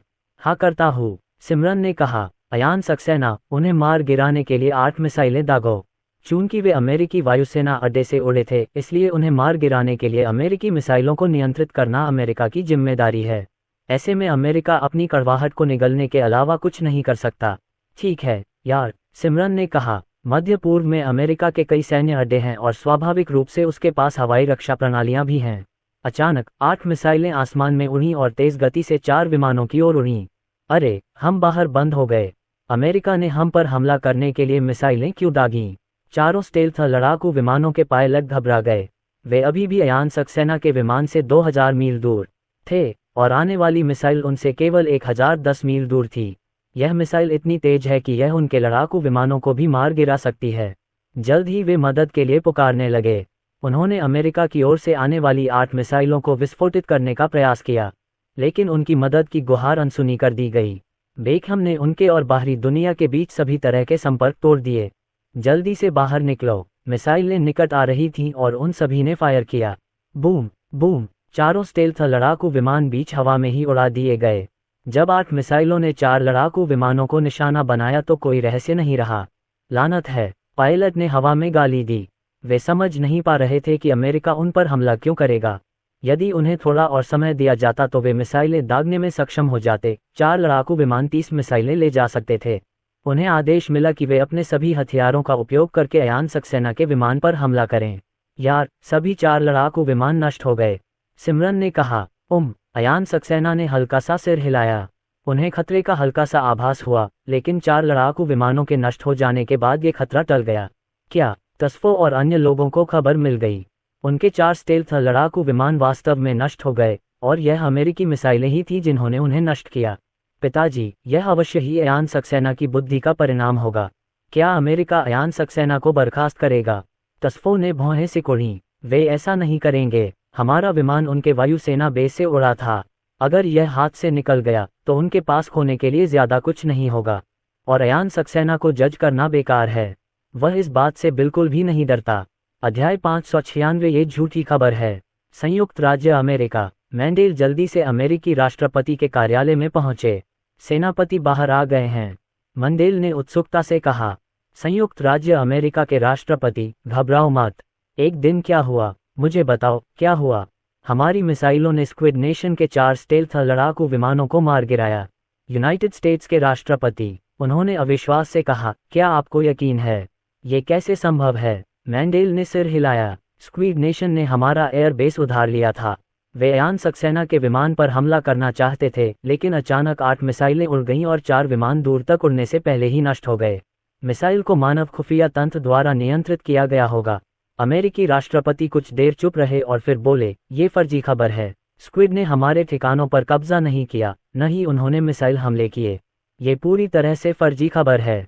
सर, ये सच है। Mendel road. अमेरिकी राष्ट्रपति ने हाथ खड़े कर दिए और कहा, तो क्या आप दुनिया को ये बताने जा रहे हैं कि हमारी वायु रक्षा प्रणाली में समस्या है और मानव खुफिया तंत्र आसानी से हमारी मिसाइलों को नियंत्रित कर सकता है? क्या आप चाहते हैं कि हम पूर्वी सकुरा और चीन के बीच युद्ध शुरू करें? मैंडेल अचंभित रह गया। अच्छा, ऐसा है। ये वास्तव में फर्जी खबर है। मैंडेल ने ये कहा और बाहर चले गए। समय मिनट दर मिनट बीतता गया। संयुक्त राज्य अमेरिका को ये पता था और स्क्विड किंगडम को भी, लेकिन दोनों पक्ष मौन रहे। स्क्विड किंगडम के लिए वे स्वाभाविक रूप से अपने 4 विमानों के नष्ट होने से बहुत नाराज थे। उन्हें लगा कि वे अयान सक्सेना के विमान को मार गिराने जा रहे हैं, लेकिन उन्हें ये कहने में असहजता महसूस हुई। अयान सक्सेना से निपटना इतना आसान नहीं है। 1 घंटा बीत गया। सिमरन, क्या इंटरनेट पर कोई खबर है? अयान सक्सेना ने रुककर पूछा। विमान पहले से ही उतरने की ऊंचाई पर है और आधे घंटे में उतर जाएगा। सिमरन ने कहा, मास्टर, इंटरनेट शांत है। संयुक्त राज्य अमेरिका, स्क्विड कंट्री और अन्य आसपास के देशों ने इसकी रिपोर्ट नहीं की है। आसपास के देशों को इस घटना के बारे में पता होगा और उनके रडार सिर्फ दिखावे के लिए नहीं हैं। न तो संयुक्त राज्य अमेरिका और न ही स्क्विड किंगडम ने कुछ कहा, इसलिए वे कभी भी मुसीबत में नहीं पड़ेंगे। अगर वे मुसीबत में पड़ गए तो वे क्या करेंगे? चाहे संयुक्त राज्य अमेरिका ने सक्रियतापूर्वक मिसाइल हमला किया हो या मिसाइल को कथित रूप से नष्ट कर दिया गया हो, यह ऐसी बात नहीं है जिसे लापरवाही से रिपोर्ट किया जा सके। आधा घंटा बीत गया। विमान कैमल कंट्री के हवाई अड्डे पर सुचारू रूप से उतरा। ऊंट प्रदेश में सुबह का समय था। जब अयान सक्सेना विमान से उतरे तो कई लोगों ने उनका गर्मजोशी से स्वागत किया। वहां लाल कालीन, सैन्य बैंड आदि हैं। श्री सक्सेना, हमारे ऊंट देश में आपका स्वागत है। सदमान मुस्कुराए और अयान सक्सेना से हाथ मिलाया। अयान सक्सेना, मिस्टर सदमान, आप बहुत विनम्र हैं। मैं इस समय यहाँ आया हूँ क्योंकि मैं नहीं चाहता कि आप ज्यादा हंगामा करें। सदमान ने मुस्कुराते हुए कहा, बिल्कुल मिस्टर सक्सेना, आप हमारे सबसे प्रतिष्ठित अतिथि हैं। आप जब भी आएं, हम आपका गर्मजोशी से स्वागत करेंगे। अयान सक्सेना ने सिर हिलाया। धन्यवाद। कुछ देर तक नमस्ते नमस्ते के बाद अयान सक्सेना और उसके दोस्त कार में बैठकर चले गए। काफिला बहुत बड़ा है और इसके पीछे बहुत सारे यांत्रिक पैंथर हैं। कोई भी दुश्मन जो सामने आएगा उसे घातक झटका लगेगा। मिस्टर सक्सेना, मैंने सुना है कि यहाँ आते समय आपका एक्सीडेंट हो गया है। तुम ठीक तो हो ना? शेख हैदर ने कार में पूछा। अयान सक्सेना ने अपना सिर हिलाया। ये तो बस एक छोटा सा एपिसोड है। शेख हैदर, क्या आप उस तरह का सिमुलेशन रोबोट खरीदना चाहते हैं? शेख हैदर की आंखें चमक उठीं। अयान सक्सेना का घरेलू रोबोट विदेशों में बेचा गया है। नकली रोबोट अयान सक्सेना को अभी तक विदेश में निर्यात नहीं किया गया है। शेख हैदर और उसके दोस्त सबसे ज्यादा सिमुलेशन रोबोट खरीदना चाहते हैं जिन्हें लड़ाकू रोबोट में अपग्रेड किया जा सकता है। अपग्रेड करना भी सरल है। बस उन्हें बंदूक चलाना सिखाएं और उन्हें बंदूकें दें। मिस्टर सक्सेना, क्या हम इसे खरीद सकते हैं? शेख हैदर ने जल्दी से कहा। अयान सक्सेना ने हल्के से मुस्कुराते हुए कहा, आपने मेरा बहुत गर्मजोशी से स्वागत किया है। एक दोस्त के तौर पर मुझे लगता है कि मैं आपको एक बेच सकता हूँ। मैं अतिरिक्त कीमत का जिक्र नहीं करूँगा। मैं इसे बिना किसी परेशानी के आपको 50,000 में बेच दूंगा। हेल और सैडमैन बहुत खुश हुए। ये रोबोट पैंथर अच्छे हैं, लेकिन इनमें कुछ कमियां भी हैं। नकली रोबोटों को शामिल करने से उनकी क्षमताओं में काफ़ी सुधार किया जा सकता है। मिस्टर सक्सेना, चलिए इसे खरीद लेते हैं। सदमान ने जल्दी से कहा। अयान सक्सेना ने हंसते हुए कहा, मिस्टर सदमान, आपने अभी तक कीमत नहीं पूछी है। सैडमैन, मिस्टर सक्सेना, यह कोई समस्या नहीं है। हम तकनीक का सम्मान करते हैं। जब तक तकनीक मजबूत है, पैसा भी रहेगा। भले ही आप इसे बहुत सस्ते में बेचें, फिर भी हम कीमत बढ़ा सकते हैं। जब तक वे इसे दूसरों को हमारी कीमत से कम कीमत पर बेचते हैं, तब तक ये ठीक है। अयान सक्सेना ने हंसते हुए कहा, तकनीक की चिंता मत करो। ऐसी कई चीजें हैं जो एक सिमुलेशन रोबोट कर सकता है। मेरा विमान एक सिमुलेशन रोबोट द्वारा उड़ाया गया था। वे हवाई जहाज, टैंक, युद्धपोत आदि उड़ा सकते हैं। यदि आप उन्हें सीखने देंगे तो वे सीख सकते हैं। सदमान बहुत उत्साहित था। उनके पास पैसा है और उन्होंने बहुत सारे उच्च स्तरीय उपकरण खरीदे हैं, लेकिन उनके सैनिक इतने अच्छे नहीं हैं कि वे उन उपकरणों का लाभ उठा सकें। मिस्टर सक्सेना, एक का दाम कितना है? आपने अधिक कीमत बताई, लेकिन हम इसे वहन कर सकते हैं। शेख हैदर रोड। वे नहीं चाहते कि मध्य पूर्व के अन्य देश इसे खरीदें। कीमत बढ़ाने से दूसरे देश खरीदने से वंचित हो जाएंगे। अगर वे बेच भी पाएं तो भी वे बहुत कम खरीदेंगे। अयान सक्सेना ने कहा, घरेलू रोबोट थोक में 300,000 अमेरिकी डॉलर में बेचा जाता है और इस सिमुलेशन रोबोट की कीमत 1 मिलियन अमेरिकी डॉलर होगी। इसमें प्रयुक्त सामग्री बहुत महंगी है, लेकिन इस तरह के सिमुलेशन रोबोट की लागत केवल 3 लाख है। लाभ दर प्रति 100 सेंट 2000 से अधिक है। कोई बात नहीं। सदमान रोड, प्रत्येक को 1 मिलियन अमेरिकी डॉलर, जिनमें से 50,000 की राशि केवल 50 बिलियन अमेरिकी डॉलर है। उन्हें इसे खर्च करने का कोई दबाव महसूस नहीं होता। इन 50,000 नकली रोबोटों और उनके उच्च स्तरीय उपकरणों के साथ उनकी धमक और भी अधिक बढ़ जाएगी, भले ही वे उच्च अंत उपकरणों का उपयोग न करें। अगर 50,000 नकली रोबोट विभिन्न बंदूकों और गोला बारूद से लैस हैं, तो उनकी लड़ाकू प्रभावशीलता कम से कम 200,000 साधारण सैनिकों के बराबर है।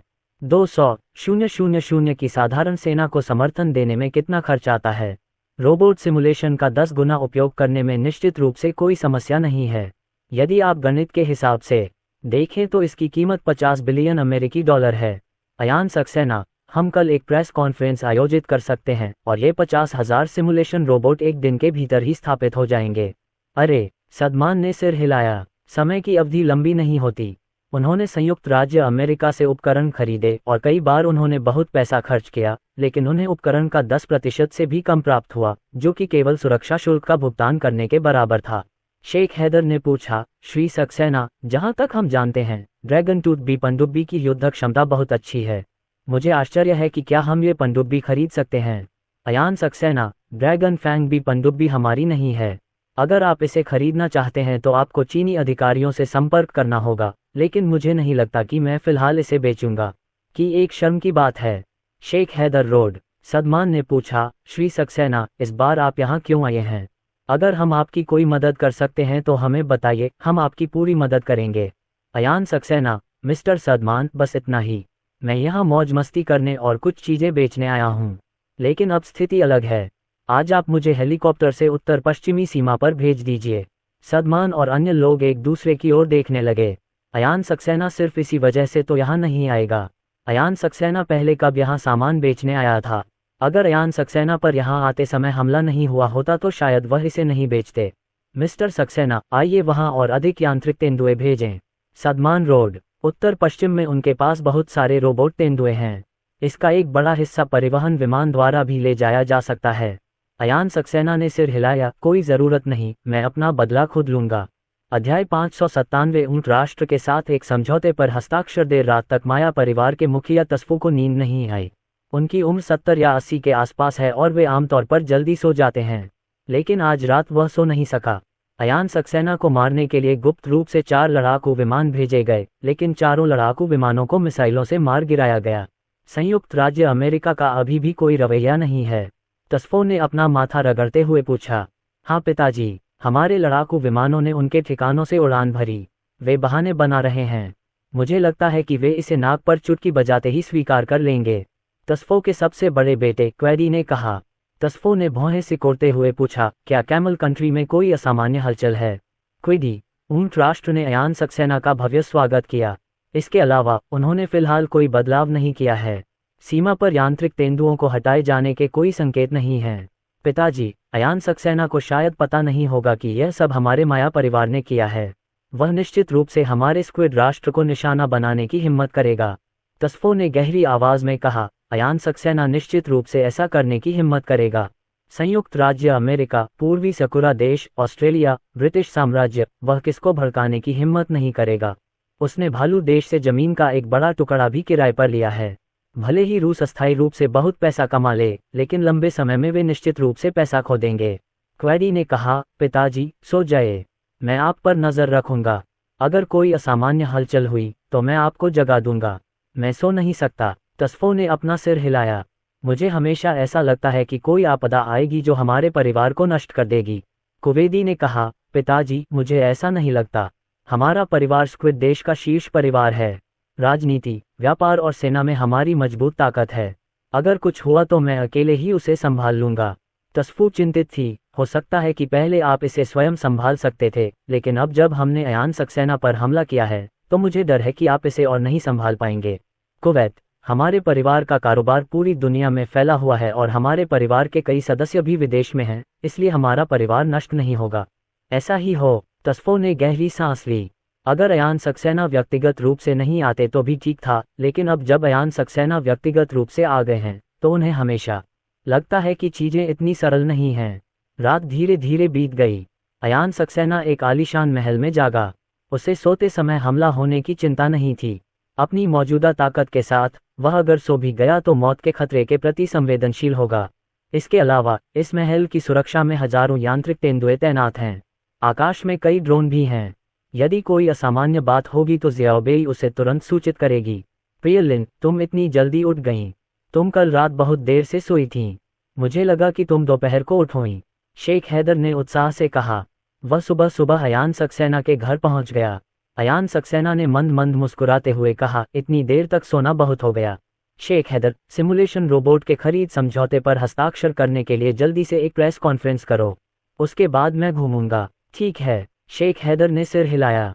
मैं किसी से इसे तैयार करवा लूंगा। 1 घंटे में प्रेस कॉन्फ्रेंस आयोजित करने के बारे में क्या ख्याल है? अयान सक्सेना ने सिर हिलाया। शेख हैदर से खबर आई और बहुत सारे रिपोर्टर जमा हो गए। अयान सक्सेना कैमल किंगडम आए, जो अपने आप में बड़ी खबर थी। उनमें से कुछ को कल रात हुए हमले के बारे में भी पता था। कैमल कंट्री ने आज एक प्रेस कॉन्फ्रेंस आयोजित की, लेकिन मुझे नहीं पता कि क्या करना है। पिता, कुवारी ने अपने पिता को जगाया। उसके पिता तसफो कुछ देर पहले ही सो गए थे, लेकिन कैमल कंट्री ने प्रेस कॉन्फ्रेंस रखी थी और अयान सक्सेना भी उसमें शामिल हुआ था। शायद कोई विशेष परिस्थिति थी और उसे अपने पिता को जगाना पड़ा। यह क्या है? टेस्फोर्ड ने थके हुए चेहरे से कहा। मैं कल पूरी रात जागता रहा, लेकिन कुछ नहीं हुआ। मैं अंततः सो गया, लेकिन फिर कुछ घटित हुआ। केवेदी ने कहा। कैमल कंट्री ने एक विकास प्रेस कॉन्फ्रेंस आयोजित की और अयान सक्सेना भी इसमें शामिल हुए। मुझे संदेह है कि इसके पीछे विशेष परिस्थितियां हो सकती हैं। प्रेस कॉन्फ्रेंस तक कितना समय है? तसफो ने पूछा। आधे घंटे से भी कम समय लगेगा। तसफो ने अपना चेहरा धोने और नाश्ता करने के लिए समय निकाला। कैमल कंट्री की तरफ अयान सक्सेना, सैडमैन, हेल और अन्य लोग कार्यक्रम स्थल में दाखिल हुए और बड़ी संख्या में पत्रकार पागलों की तरह तस्वीरें ले रहे थे। अयान सक्सेना सार्वजनिक रूप से कम ही नजर आते हैं। इसके अलावा ये किसी विदेशी देश की तरह खुला प्रदर्शन नहीं है। सभी लोग कृपया शांत रहें। मैं सभी को आज यहाँ हस्ताक्षर समारोह देखने के लिए आमंत्रित करता हूँ। सदमान बोला। परीक्षकों का समूह तुरंत शांत हो गया।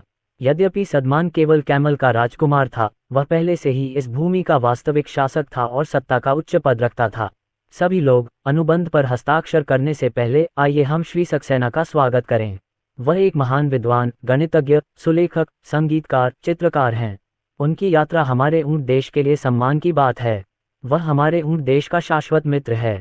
जैसे ही सैडमैन ने बोलना समाप्त किया, गर्मजोशी से तालियां बजने लगीं। अयान सक्सेना मुस्कुराए और सिर हिलाया। तालियों की गड़गड़ाहट के बाद सैडमैन मुस्कुराए और कहा, सब लोग, हम श्री सक्सेना के साथ सिमुलेशन रोबोट खरीद समझौते पर हस्ताक्षर करेंगे। हम 50,000 सिमुलेशन रोबोट खरीदने के लिए $50 बिलियन खर्च कर रहे हैं। सबकी आंखों में आश्चर्य था।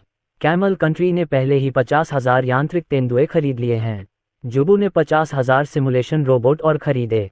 50,000 यांत्रिक तेंदुए 5 लाख की सेना से मुकाबला कर सकते हैं। 50,000 नकली रोबोट जोड़ दे तो ऊंट राष्ट्र की सैन्य शक्ति बहुत बढ़ जाएगी। ये कुछ पड़ोसी देशों के लिए अच्छी खबर नहीं है। उदाहरण के लिए, squid kingdom, swish. Ayaan Saxena और उनकी टीम ने मीडिया की मौजूदगी में तुरंत समझौते पर हस्ताक्षर कर दिए। मिस्टर सक्सेना, क्या आप ऊंटों के देश में केवल इसी कारण से आए हैं? मिस्टर सक्सेना, हालांकि यह समझौता काफी महत्वपूर्ण है, लेकिन आप इससे पहले ड्रोन या रोबोट तेंदुए खरीदने नहीं आए थे। इस बार आप कैमल कंट्री क्यों आए? मिस्टर सक्सेना, समझौते पर हस्ताक्षर होने के बाद कई पत्रकारों ने सवाल पूछना शुरू कर दिया। अयान सक्सेना हल्की खांसी से बोला। सब चुप हो गए। अयान सक्सेना ने मुस्कुराते हुए कहा, इस मामले के अलावा एक और मामला भी है, लेकिन वह मामला अभी गुप्त रखा जाएगा। वह क्या है, यह आपको कल पता चल जाएगा। हर कोई बहुत उत्सुक था, लेकिन अगर अयान सक्सेना कुछ नहीं कहता तो वे कुछ नहीं कर सकते थे। माया परिवार की ओर से तसफू और अन्य लोगों ने लाइव प्रसारण देखा। उन सभी के चेहरों पर उदासी थी। कैमल कंट्री द्वारा 50,000 सिमुलेशन रोबोट की खरीद से ही स्क्विड कंट्री के लिए बहुत बड़ा खतरा पैदा हो जाएगा। अयान सक्सेना के सिमुलेशन रोबोट लड़ाकू विमानों और युद्धपोतों को चला सकते हैं। पिताजी, मुझे अच्छा नहीं लग रहा है। दूसरी बात संभवतः हम पर लक्षित होगी। क्विडी ने गहरी आवाज में कहा। तस्फो, अभी कोई अचानक कदम मत उठाओ। हो सकता है कि अयान सक्सेना सिर्फ दबाव बना रहा हो और उसे पता न हो कि दुश्मन कौन है। क्विडी ने सिर हिलाया। पिताजी, ऊंट साम्राज्य के यांत्रिक तेंदुए की अभी भी कोई हलचल नहीं है। तस्फो, समुद्र के बारे में क्या? क्विडी, समुद्र में कुछ भी असामान्य नहीं है। अयान सक्सेना की पनडुब्बी को यहाँ नहीं आना चाहिए था। तस्फो ने हल्का सा सिर हिलाया। जब तक अयान सक्सेना उन्हें सीधे या आर्थिक रूप से निशाना नहीं बनाता तब तक वे विशेष रूप से भयभीत नहीं हैं। वित्तीय परिसंपत्तियों के अतिरिक्त उनके पास अन्य परिसंपत्तियां भी हैं और स्क्विड कंट्री के भीतर की परिसंपत्तियां उनके आराम से रहने के लिए पर्याप्त हैं। धीरे धीरे शाम हो गई। दिन के दौरान हाय अयान सक्सेना को कई स्थानों पर ले गया। मिस्टर सक्सेना, क्या आप अब जा रहे हैं? ओलो, अयान सक्सेना ने सिर हिलाया, नक्शे की ओर इशारा किया और कहा, हेलीकॉप्टर मुझे यहाँ ले जाएगा। शेख हैदर ने चिंतित होकर कहा, मिस्टर सक्सेना, ये ठीक नहीं है न? अगर आप हेलीकॉप्टर लेकर वहां गए तो कुछ हो गया तो क्या होगा? अयान सक्सेना ने उत्तर पश्चिमी सीमा की ओर इशारा किया। दूरी 1200 मीटर से अधिक है। ये स्थान स्क्विड किंगडम के बहुत करीब है। अध्याय 598 श्री सक्सेना, यह एक आक्रमण है। अयान सक्सेना ने मंद मंद मुस्कुराते हुए कहा, हाय, क्या आपके देश में हमारी सुरक्षा सुनिश्चित करने का कोई तरीका नहीं है? शेख हैदर ने कड़वे चेहरे के साथ कहा, श्री सक्सेना, यदि आप हमारी सुरक्षा में हैं तो निश्चित रूप से हम इसकी गारंटी दे सकते हैं, लेकिन 1200 किलोमीटर से अधिक की दूरी पर हेलीकॉप्टर उड़ाना वास्तव में बहुत जोखिम भरा है। अयान सक्सेना ने कहा, कृपया अधिक हेलीकॉप्टरों की व्यवस्था करें। मैं हेलीकॉप्टरों को ला सकता हूं और उन्हें चलाने के लिए नकली रोबोट का उपयोग कर सकता हूं। किसी को नहीं पता था कि मैं किस हेलीकॉप्टर पर था। शेख हैदर, मिस्टर सक्सेना, आप एक सिमुलेशन रोबोट लाए हैं। क्या वे हमारे द्वारा खरीदे गए लड़ाकू विमान उड़ा सकते हैं? अयान सक्सेना ने सिर हिलाया। बिल्कुल, शेख हैदर, तो फिर कुछ लड़ाकू एस्कॉर्ट्स की व्यवस्था करो। अयान सक्सेना ने एक पल सोचा और कहा, लड़ाकू विमान बहुत तेज होते हैं और हेलीकॉप्टरों से मेल नहीं खाते। चूंकि मैंने अपने लिए लड़ाकू विमानों की व्यवस्था कर ली है, इसलिए मैं पैराशूट से उतरने के लिए अपने विमान से ही सीमा पर जा सकता हूँ। शेख हैदर अचंभित रह गया। मिस्टर सक्सेना, आप कुलीन हैं, इसलिए आपको ऐसा जोखिम उठाने की कोई आवश्यकता नहीं है न? अयान सक्सेना ने कहा, ये तय हो गया है। 1 घंटे से अधिक समय बाद अयान सक्सेना हवाई अड्डे पर पहुंचे। उन्होंने हवाई अड्डे पर 10 लड़ाकू विमान खड़े देखे। शेख हैदर ने कहा, मिस्टर सक्सेना, अगर आप ऐसा करने पर अड़े रहेंगे तो मैं आपको मना नहीं सकता। मैंने आपके लिए कुछ और लड़ाकू विमानों का इंतजाम कर लिया है। स्क्विड किंगडम जाते समय आपको सुरक्षा का ध्यान रखना होगा। वहां बहुत सारे पागल लोग हैं। अयान सक्सेना ने सिर हिलाया। 10 मिनट बाद तस्फो और उनकी टीम को खबर मिली कि अयान सक्सेना का विमान लड़ाकू विमानों के साथ उत्तर पश्चिम की ओर उड़ रहा है। अयान सक्सेना हमारे पास आने वाला है? तस्फो ने पूछा। कुवैत ने अपना सिर हिलाया, मुझे अभी तक नहीं पता। एयर ट्रैफिक कंट्रोल ब्यूरो को अभी तक उनका रूट आवेदन प्राप्त नहीं हुआ है। तस्फो अपने सामने रखे नक्शे को घूरता रहा। उन्होंने गहरी आवाज में कहा, भले ही वह हमारे घर न आए, लेकिन वह हमारे घर जरूर आएगा। वह किस पर निर्भर है? कोवाडी, पिताजी, क्या ये कृत्रिम बुद्धि है? यदि आप उसे मार देंगे तो उसके द्वारा छोड़ी गई कृत्रिम बुद्धि बदला लेगी। तस्फो ने अपना सिर हिलाया। यह उससे भी अधिक है। हम पहले ही हमला करने के लिए लड़ाकू विमानों का इस्तेमाल कर चुके हैं, लेकिन फिर भी वह आने की हिम्मत करता है। उसे सिर्फ कृत्रिम बुद्धिमत्ता से ज्यादा पर निर्भर रहना चाहिए। क्या हमारे देश के पास पहले से ही यांत्रिक तेंदुए वाली पनडुब्बी है? क्विडी के चेहरे का भाव थोड़ा बदल गया। खैर, ये संभव है। उन्हें हर दिन बहुत सारा सामान आयात करना होता है और अयान सक्सेना की पनडुब्बी चुपचाप आ सकती है। हो सकता है कि कुछ पहले से डिलीवर किया गया हो और अब कहीं छिपा हुआ हो। 1 घंटे से अधिक समय बाद अयान सक्सेना निर्धारित स्थान पर पहुंचे। सिमरन उपग्रह में हस्तक्षेप कर रही है, अयान सक्सेना ने आदेश दिया। अच्छा गुरुजी। जल्द ही अयान सक्सेना बिना छाते के नीचे कूद गया। पुकारना। अयान सक्सेना बहुत तेज गति से नीचे गिरा। 10,000 मीटर से ज्यादा की ऊंचाई पर तापमान बहुत कम था, लेकिन इसका अयान सक्सेना पर कोई असर नहीं हुआ। कुछ ही देर में अयान सक्सेना मैदान पर पहुंच गए। वह आगे की ओर उड़ गया ताकि उसकी आंतरिक ऊर्जा कम खर्च हो। हवा में ही अयान सक्सेना का विशेष विमान और एस्कॉर्ट लड़ाकू विमान वापस लौट आए। लगभग 1 घंटे में अयान सक्सेना स्क्विड किंगडम के क्षेत्र में पहुंच गया। बाहर आओ, अयान सक्सेना ने इस बारे में सोचा और 8,000 यांत्रिक तेंदुए प्रकट हुए। ये सभी यांत्रिक तेंदुए टाइप 3 यांत्रिक तेंदुए हैं और उनके शरीर में आत्मा विनाश विस्फोटकों की मात्रा बढ़ा दी गई है। उनके शरीर में आत्मा विनाश विस्फोटकों की मात्रा आश्चर्यजनक रूप से 100 किलोग्राम तक पहुंच गई है। ये सभी विस्फोटक टाइप 1 विस्फोटक हैं। इस विस्फोटक का 1 किलोग्राम 3 या 4 किलोग्राम TNT के बराबर है। ये कई मिसाइलों से अधिक शक्तिशाली है। सिमरन, माया परिवार के लिए 2000 यांत्रिक तेंदुए भेजो और बाकी को समुद्र तट पर तैनात किया जाएगा, जिसमें 3 यांत्रिक तेंदुए एक टीम बनाएंगे और प्रत्येक टीम 10 मीटर की दूरी पर होगी। अयान सक्सेना ने आदेश दिया। अच्छा गुरुजी। अयान सक्सेना के ईयरफोन में सिमरन की आवाज बजी। अयान सक्सेना ने कहा, माया परिवार की ओर बढ़ रहे यांत्रिक तेंदुओं की संरचना पर ध्यान दें। दुश्मन को ध्यान केंद्रित करने और उन्हें नष्ट करने का मौका देने के लिए एक साथ भीड़ न लगाएं। ठीक है। 2000 यांत्रिक तेंदुए रात में तेजी से आगे बढ़े। अयान सक्सेना जिस जगह पर था वह माया परिवार से 30 या 40 किलोमीटर दूर था। यांत्रिक तेंदुआ सबसे तेज गति से आगे बढ़ रहा था और उसे आधे घंटे से भी कम समय लगा। वह क्या है? जल्द ही स्क्विड किंगडम ने यांत्रिक तेंदुए की खोज कर ली। यह एक यांत्रिक तेंदुआ है जिसे चीन के अयान सक्सेना ने विकसित किया है। वे यहाँ कैसे पहुंचे? स्क्विड राष्ट्र के लोग इस बारे में बात कर रहे हैं। उनके अधिकारियों को जल्द ही यह खबर मिल गई। क्या? तस्फो का चेहरा एकदम बदल गया। कुछ ही मिनटों में उन्हें यह भी खबर मिली कि कई यांत्रिक तेंदुए उनकी ओर दौड़ रहे हैं। प्रिय, क्या हमें बाहर निकलना चाहिए? वे यांत्रिक तेंदुए हमें लेने आ रहे होंगे, क्विडी ने अप्रिय भाव से कहा। तस्फो ने भौहें सिकुड़ी। कहाँ पीछे हटें? देश में कहीं भी सुरक्षित नहीं है और दूसरे देश भी सुरक्षित नहीं हैं। किसी को तो जिम्मेदारी लेनी ही होगी। क्विडी चुप था। कुछ सेकंड बाद उसने सिर हिलाया। प्रिय, मैं समझ गया। मैं पूरी जिम्मेदारी लूंगा। प्रिय, अगर मैं मर गया तो कृपया मेरी पत्नी और बच्चों का ख्याल रखना। तस्फो ने सिर हिलाया। मैं गुप्त बंकर में जा रहा हूं और यह मामला आप पर छोड़ता हूं। तस्फो को तुरंत एक गुप्त बंकर में स्थानांतरित कर दिया गया, जिसके बारे में परिवार के कुछ ही लोगों को पता था। ये यांत्रिक तेंदुआ कहाँ से आया? क्विडी ने भौहें सिकुड़ी। वह समझ नहीं सका। एक निश्चित सड़क पर पुलिस ने एक संगरोध चौकी स्थापित की, लेकिन जब बड़ी संख्या में यांत्रिक तेंदुए वहां से गुजरे तो उन्होंने एक भी गोली चलाने की हिम्मत नहीं की। वे तीसरे प्रकार के यांत्रिक तेंदुए की लड़ाकू क्षमता को जानते थे। कुछ रोबोट पैंथर उन सभी को मारने के लिए पर्याप्त होंगे। क्या हम उन्हें यूं ही जाने देंगे? एक पुलिसकर्मी ने कहा। एक अन्य पुलिसकर्मी, क्या हम उन्हें रोक सकते हैं? अगर हम उन्हें जाने नहीं देंगे तो वे हमारे शरीर पर पैर रख देंगे। यांत्रिक तेंदुए तेजी से दौड़े। पुलिसकर्मियों ने चुपचाप गिनती की और अंततः उन्होंने पाया कि लगभग 2000 यांत्रिक तेंदुए थे। इतने सारे टाइप 3 रोबोट पैंथर्स 60,000 से 70,000 की सेना से मेल खा सकते हैं।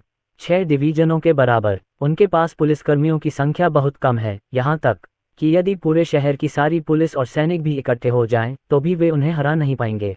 मिस्टर सक्सेना, आपका क्या मतलब है? स्क्विड देश से कोई व्यक्ति समुद्र तट की ओर दौड़ा। अयान सक्सेना ने दूसरे पक्ष की ओर देखा। आप मुझसे बात करने के योग्य नहीं हैं। दूसरा पक्ष। समय कम था और उच्च पद वाले लोग अभी तक नहीं आए थे, लेकिन उसकी स्थिति भी कम नहीं थी, फिर भी वह अयान सक्सेना द्वारा तिरस्कृत था। मिस्टर सक्सेना, यह आक्रामकता का कार्य है। अयान सक्सेना ने दूसरे पक्ष की उपेक्षा की। समय मिनट दर मिनट बीतता गया। 2000 यांत्रिक तेंदुओं ने माया परिवार पर हमला किया। उसी समय स्क्विड किंगडम के पास समुद्र तट पर एक भारी भरकम आकृति भी थी। जिस समुद्र तट पर अयान सक्सेना था वह बहुत रोशनी से भरा हुआ था। सभी दिशाओं से कई सैन्य वाहन आ रहे थे। आसमान में हेलीकॉप्टर भी मंडरा रहे थे। श्री सक्सेना, मैं होमलैंड सुरक्षा विभाग का उप सचिव करनेस हूँ। इतने सारे रोबोट तेंदुए लाने का आपका उद्देश्य क्या है? एक अधेड़ उम्र के 50 वर्षीय व्यक्ति ने गहरी आवाज में कहा। मुझे पसंद है। अयान सक्सेना ने दूसरे पक्ष की ओर देखा और शांति से कहा। किर्न्स, उन्होंने सख्त लहजे में कहा, मिस्टर सक्सेना, आप जो कर रहे हैं वह हमारे देश पर आक्रमण है। हमें जवाबी कार्रवाई करने का अधिकार है। अयान सक्सेना ने दूरी पर एक यांत्रिक तेंदुए की ओर इशारा किया। वह यांत्रिक तेंदुआ बाकी तेंदुओं से काफी दूर था। वहां देखो। किर्न्स ने देखा। आसपास के बाकी लोग भी देखने लगे। बूम! वहां धरती को हिला देने वाला विस्फोट हुआ। यांत्रिक तेंदुआ फट गया। एक विशाल आग का गोला ऊपर उठा तथा एक शक्तिशाली आघात तरंग सभी दिशाओं में फैल गई। ये किर्न्स की पुतलियां सिकुड़ गईं। इस विस्फोट की शक्ति उच्च शक्ति वाली क्रूज मिसाइल के बराबर है। अयान सक्सेना ने शांत भाव से कहा, यहाँ आए यांत्रिक तेंदुओं का स्वरूप एक जैसा है तथा उनकी आत्मा विनाश की शक्ति थोड़ी अधिक है। किर्न्स का मुंह खुला का खुला रह गया। क्या ये थोड़ा बड़ा है? इनमें से किसी एक यांत्रिक पैंथर का आत्मा विस्फोट एक इमारत को नष्ट कर सकता है। परिणामस्वरूप उनमें से 8000 लोग आए। यह एक भयावह शक्ति है जो किसी भी राष्ट्र को नष्ट कर सकती है। चैप्टर 599 अयान सक्सेना की शर्तें। 8000 टाइप 3 मैकेनिकल तेंदुए, आत्मविनाशकारी उन्नत संस्करण। किर्न्स ने अनुमान लगाया कि वे 4 लाख सैनिकों को हरा सकते हैं। उनके स्क्विड राष्ट्र की सैन्य शक्ति 200,000 से कम है। उन्हें अभी भी शेष शत्रुओं से निपटना था। यांत्रिक तेंदुए मौत से नहीं डरते और अंत तक लड़ते रहेंगे। अगर उनके सैनिकों को भारी नुकसान होता है तो क्या वे लड़ते रहेंगे? केर्न्स अयान सक्सेना के पास बैठ गए और कहा, मिस्टर सक्सेना, हम आपके अनुरोध पर चर्चा कर सकते हैं। इतने सारे रोबोट तेंदुए भेजने की कोई ज़रूरत नहीं है। उसका स्वर स्पष्ट रूप से नर्म हो गया। अयान सक्सेना ने शांति से कहा, क्या तुम्हारे पास बंदूक नहीं है? तुमने मुझे मारने के लिए लड़ाकू विमान भेजे थे। इतनी परेशानी उठाने की कोई ज़रूरत नहीं है। बस अपनी पिस्तौल निकालो और मुझे गोली मार दो। केर्न्स ने अजीब ढंग से कहा, मिस्टर सक्सेना, आप मजाक कर रहे हैं। वहां आसपास कई यांत्रिक तेंदुए थे और जैसे ही वह बंदूक को हाथ लगाता, संभवतः वे उसे गोली मार देते। इसके अलावा 8,000 यांत्रिक तेंदुए उनके पास पहुंच चुके हैं और वे चुपचाप पहुंच गए हैं। भगवान जाने की और भी होंगे या नहीं। यदि अयान सक्सेना की मृत्यु हो जाती है तो क्या कृत्रिम बुद्धि के नियंत्रण में यांत्रिक तेंदुआ उनके पूरे देश को नष्ट कर देगा? इसके अलावा चीन के नए प्रकार के मशरूम बम का आविष्कार अयान सक्सेना ने किया था। पनडुब्बी चुपचाप यहाँ आ गई। अब वह कहाँ छिपी है? क्या वह नए प्रकार का मशरूम बम लेकर आई होगी? क्यों? क्या तुम्हें डर है कि यांत्रिक तेंदुआ तुम पर हमला करेगा? आप पहले निकल सकते हैं और स्नाइपर को बाद में गोली चलाने दे सकते हैं। अयान सक्सेना ने शांति से कहा। केर्न्स ने हल्की खांसी करते हुए कहा, मिस्टर सक्सेना, हम ऐसा नहीं करेंगे। हम एक शांतिप्रिय देश हैं। अयान सक्सेना मुस्कुराए, लेकिन मुस्कुराए नहीं। शांतिप्रिय? केर्न्स, मुझे तुम्हें मौका न देने के लिए दोष मत दो। मैं आज रात यहाँ कहीं नहीं जा रहा हूँ। तुम स्नाइपर्स को गोली चलाने या मिसाइल छोड़ने दे सकते हो, जो भी तुम चाहो। मुझे मारने के लिए चीन तक हथियारे भेजने की कोई आवश्यकता नहीं है। अयान सक्सेना उदासीन दिखे। सुश्री केर्न्स, हमने आपको मारने के लिए किसी को नहीं भेजा। श्री सक्सेना, क्या यहाँ कोई गलतफहमी है? यदि आपके पास कोई अनुरोध है तो कृपया बेझिझक पूछें और हम इसे स्वीकार करने की पूरी कोशिश करेंगे। अयान सक्सेना ने अपना सिर हिलाया। क्या आपका खुफिया संगठन बहुत शक्तिशाली नहीं है? इसे स्वयं जांच लें। जब आप पूरी तरह से जांच कर लेंगे और इसका समाधान कर लेंगे तो मैं वापस चला जाऊंगा। जब तक मुझे पता नहीं चल जाता मैं यहाँ से नहीं जाऊंगी। इसके अलावा यदि आप समस्या का समाधान नहीं कर सकते तो 30,000 यांत्रिक तेंदुओं से भरा एक जहाज जल्द ही आ जाएगा। केर्न्स, वे पहले से ही 8,000 यांत्रिक तेंदुओं के साथ बहुत शक्तिशाली हैं। क्या आप वाकई उन्हें नष्ट करना चाहते हैं अगर आप 30,000 और यांत्रिक तेंदुए भेजते हैं? मिस्टर सक्सेना, ऐसा करके आप झगड़े भड़का देंगे। ऐसा करने की कोई आवश्यकता नहीं है। केर्न्स ने गहरी आवाज में कहा। अयान सक्सेना ने शांति से कहा, बस अपना सर्वश्रेष्ठ प्रयास करो। यदि तुम सचमुच इसे नहीं ढूंढ सकते तो मैं 30,000 यांत्रिक तेंदुओं के आने के बाद वापस चला जाऊंगा। यहाँ के यांत्रिक तेंदुए इसे खोजने में तुम्हारी मदद करेंगे। यदि आप इसे 1 महीने में नहीं ढूंढ पाते हैं तो इसे 1 साल तक ढूंढते रहें। अगर आप इसे 1 साल में नहीं ढूंढ पाए तो 10 साल बाद ढूंढिए। मैं आपको समय दूंगा। केर्न्स, उनके लिए यहाँ 38,000 रोबोट तेंदुए छोड़े गए थे। इतने रोबोट तेंदुए 10 लाख लोगों की सेना के बराबर हैं। भले ही भविष्य में रोबोट तेंदुए उन पर हमला न करें, लेकिन यदि इतने सारे रोबोट तेंदुए यहाँ रहेंगे तो क्या अर्थव्यवस्था ध्वस्त हो जाएगी? मिस्टर सक्सेना, मैं जा रहा हूँ और दूसरों से इस विषय पर चर्चा करूंगा। केर्न्स, अयान सक्सेना ने सिर हिलाया। आप लोग इस पर चर्चा कर सकते हैं। अगर आप मुझे मारना चाहते हैं तो आगे बढ़ें और ऐसा करें। अलविदा। केर्न्स तेजी से वहां से चले गए। अयान सक्सेना लेट गया और आराम से समुद्र को देखने लगा।